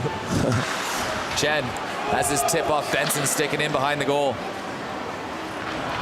Picked up by Leo behind the net. And Chen, good forecheck. Forecheck by Friedrich that takes that away as Benson finds Friedrich again. Friedrich back to the point for Steele. Steele, long shot through traffic. That gets tipped away. Grabbed by Nathaniel Benson once again. Benson drops it off to the right wing. Grabbed by Andrew Chen, plays it down low to Julian Friedrich. Friedrich wedged off the puck from Todd Cutter. And we scooped up, and Friedrich gets a shot right in front of the referee after the play, and the puck is out of play. 5:27 to go. Adelaide with 46 shots on net. Good thing about Friedrich, he's not scared to take a hit either, and he likes getting into the play, likes getting the body. And that's why you get a player like that is getting rewarded with goals, getting rewarded with points, because he's getting into those dirty areas and he's playing really well. Player that you can't wait to see how he develops. Last year in the A-grade competition as a 15-year-old, he scored the most goals in the league for the Jokers. And at one time this year in Premier League, in his promotion this year, he's leading the competition in points. He's not there anymore, but he is certainly up there, over 2 points a game for Friedrich in the local Premier League. Benson wraps it down low. Levesque. What a season he's had, Joey Quebec. Job not done, though, for the Avalanche. They have sights on that Walker Cup. So do the Ducks. We'll be hoping to see these teams play again. Woodman has the shot blocked, and the Ducks will break this one out. Out to the right side for Ryan Rintala. Rintala, right, banks it in, and it's grabbed by Jamie Woodman with under 5 to play. Here's that breakout again. Darren Corstens out wide. Jake Riley gobbles it up. Riley with 5 points tonight. Blocker save, rebound there for Levesque. Levesque centering play in the slot, and Todd Cutter will take this one away. Cutter, right side, finds Rentala. He's got that heavy shot, and that gets blocked by Tim Benson. So Benson having to block a very heavy shot in a 7-goal lead. That was a really nice block by Timmy. Sorry? That was a nice block by Timmy. Definitely helps goalie a lot. Rentala scored earlier. I don't know if his blade's broken or not. Benson calling for a change. He looks okay, though. He's not grimacing in pain. Riley down in the corner. Trying to chip this off to the point to Zach Steele. Ducks keep this alive, and they'll just float this one all the way out. It will bounce and dribble all the way down for icing with 3:30 to go. So, Mitch, what was the big... So you take a look at the shot block here. Oh, yeah, that's right on the ankle. He's going to be hobbling a little bit later tonight. And Ryan has a very heavy shot as well, so that's got to sting. Ouch. What's your big takeaway from this Avalanche team today, Mitch Villani? Just the offensive play. Everything that I thought they needed to do, they've done. Is taking the puck wide, delaying it, getting bodies in front of net, and just shooting from all angles, using their points so well. Rebounded tight, and Tyler Leeming missed a shot on the doorstep. Yeah, like this is the offense that Adelaide needs to continue moving forward, and they've just pulled it out today in Melbourne. This is a different team from yesterday, right? So very impressed by their offensive play. Adelaide down low, looking for more. Trying to get shot number 50 in front of the home fans. Some of them have left because it's a game beyond result. Maybe they're watching the Brisbane Coast game right now, trying to cheer on the Coast. Adelaide walks in the zone again. Davis gets down, rebound on the doorstep. He puts the pad out. Davis has made a couple really nice pad saves. Robbed Julian Friedrich of the hat trick earlier, and now he's getting down, getting, 10 saves so far this period. Yeah. But this is the thing, this is where they need to keep building. That line should be celebrating that play. Tomic just coming in for a low shot for rebound, but who's driving the net? Steve Best. Unfortunately, he didn't get the rebound, but that's a beautiful play. A really good play by Ducks defense, just taking Steve out of from in front of the crease so he can't score. Weird bounce off the stanchion as Julian Friedrich puts one in front of the net, and it goes to the corner. 50 shots on goal now for the Adelaide Avalanche. Ducks can't clear the zone. It kind of stuck on him. Fierce Friedrich in tight. Big save, rebound, and what a save from Dane Davis. Put that on the highlight reel. He's going to be happy with that one. Takes away the hat trick from Friedrich, and then on the doorstep from Nathaniel Benson. Just flashes the leather right there. Look at this. That looked cool.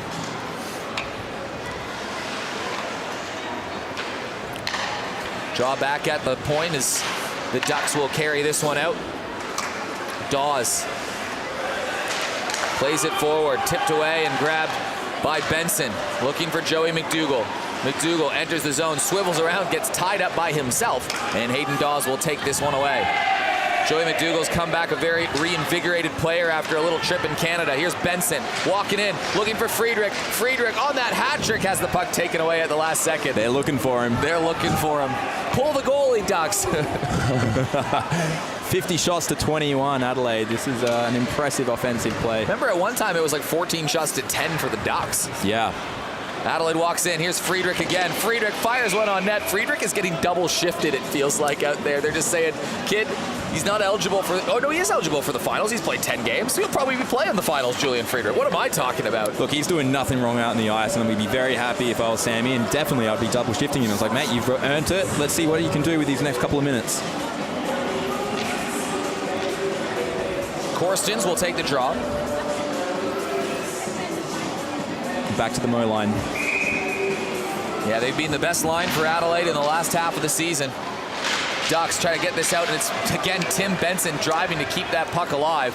Finally, Rentala plays it forward, dropped off. Here's Rentala again, fires one through, and Curtis Villani gets another little save for his save percentage that tips that one up high. Yeah, he would have loved that one. Yeah, it was a nice stick save, just putting it out of the play. He likes using the stick a lot, doesn't he? Yeah. Poke checks a fair bit. Yeah, I mean, whatever works for him. Cutter will take the draw. And off of it, Adelaide tried to skate it out, and there's a nice save from Curtis Villani. Once again, a quick reaction required with under 2 to play. Yeah, right into the chest though. Nothing too challenging, but Curtis was positioned really well from the face-off dot there. Cutter off the draw. Frelnick plays it back to the point, kept in by McMahon. Heads up play as Jamie Woodman will just curl his back behind his net. 100 seconds to go in the regular season. Jamie Woodman is going to finish with a 10-2 record when he plays in the lineup for the Adelaide Avalanche this season. 0-6 when he's not. Skates so well. Walks in the lineup and floats one in front of the net, and it goes a little bit wide. Played back around the boards. Picked up by McMahon. Adelaide still forechecking hard. Jamie Woodman joining the rush. Puck squirts out for Levesque. Looking for Riley in front. Player gets tangled down. Now there's a skirmish for it. Back to the point. Kept in by Benson. No, he just whipped on it a little bit. It's a foot race for it as Benson will get out of the skating downhill Ryan Rantala. Corstens back behind the net. Long pass off to the right wing for Jake Riley. Riley enters the zone with speed. Tried to go low, blocker side again. He's scored a lot of goals there. In front, Johan Levesque swung and sent that high and wide. Riley again, in front, in tight. Another save from Davis. Corstens back to Steele. Steele in front of the net, tipped down in front. Levesque trying to jag another one to add to his great total this season. Cutter scored twice tonight, clears it to the center line for Zach Steele, who banks it behind the goal. 30 seconds to go We're going to change in from this Adelaide game. here. That line, which has been good tonight, Best and Sack and Leeming. This is played forward on the right side. Cutter drags it to the outside. 15 seconds to go in the game. Adelaide did their job today. They knew they needed to win or at least get points. The pressure is now on Brisbane to win in regulation. If they win in overtime, it doesn't matter. But Adelaide skate to a 10-3 victory, dominating from start to finish, and they finished their home schedule with an emphatic win over the minor premiers. Yeah, right from the get-go, from the drop of the puck on the first minute of this game right to the very end, everyone was putting in 110% effort. It was a great effort and great win by Adelaide. What do you think, Matus? I mean, Curtis was doing well, the team helped him a lot, and it was just a great team effort from them. They were just playing 100% from the start to the end. Probably not the start, maybe like the first 2 minutes. They kind of finding themselves on the ice, but after that, they were playing really well. Well, an awesome home regular season for the Adelaide Avalanche and their fans, selling out every game, winning a bunch of games at home as well. They win 10-3. They pick up 4 points on the weekend, and in these 4 games versus the Ducks, Adelaide ends up outpointing them, you could say, 7 points to 5 in these 4-game mini-series, so Adelaide will have some confidence. They did it with a hobbled bench, both teams missing some key players, but that's okay. They'll head to the finals on a high with a 10-3 win and the best team in the PHL since round 4. Yeah, look, Melbourne should, really just go home with their head held high. Like, very low in numbers, and they didn't give up one bit either. So, and a gutsy win yesterday. Yeah, exactly. Not expected. So very, very, pleased with their effort, and yeah. Nathaniel Benson is the Adelaide Avalanche inaugural season points leader. What would that end up being? 27 points. Jake Riley right behind him with 26, but it was a great charge. The 3 stars for the game. Third star is Julian Friedrich. The second star of the game is Joey McDougall. He had a goal and 3 assists, and the first star, to no surprise, Nice hat trick. Jake Riley. 3 goals Very well done. and 2 assists. It was a big season, and the Adelaide Avalanche salute their fans in what was an epic season. Mitch Matus, thanks so much for calling the game with me today. I had a lot of fun. Thank you. Had a lot of fun as well, being with you in the Canadian tuxedo and that beautiful mo of yours. I loved every minute of it. Thank you, Eric. It was fun. That'll be us signing off. The Adelaide Avalanche take care of business. The attention turns to Brisbane and the coast. On behalf of everybody on the Spacequake Sports crew, Mitch Villani, Matus Trinka, all the camera crew, thanks for joining us, and we'll see you next week.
tipped it behind, it goes on top of the net, walked down, Adelaide scores! Adelaide scores! Backhanded, but a great job there by Robinson just to keep it out of his Sobchak, twisting, turning into the slot, score! Speck, Sobchak, in tight, great goal, Owen Sobchak! Alone. Oh my gosh, what a pass. What a pass. Fakes a shot. Goes around, wrap around and scores. Blues, their stringer save. What a close save, Nick Jones. And by the old AIHL standards, now Kuleshov in behind the defense again, cuts in, and he scores! Aiden Costa through the Bible. He's done it with 3.1 seconds. Kiss backpedaling beautifully. What a shot, mate. Kiss. Holy moly, what a goalie. He's still with it, shot scores.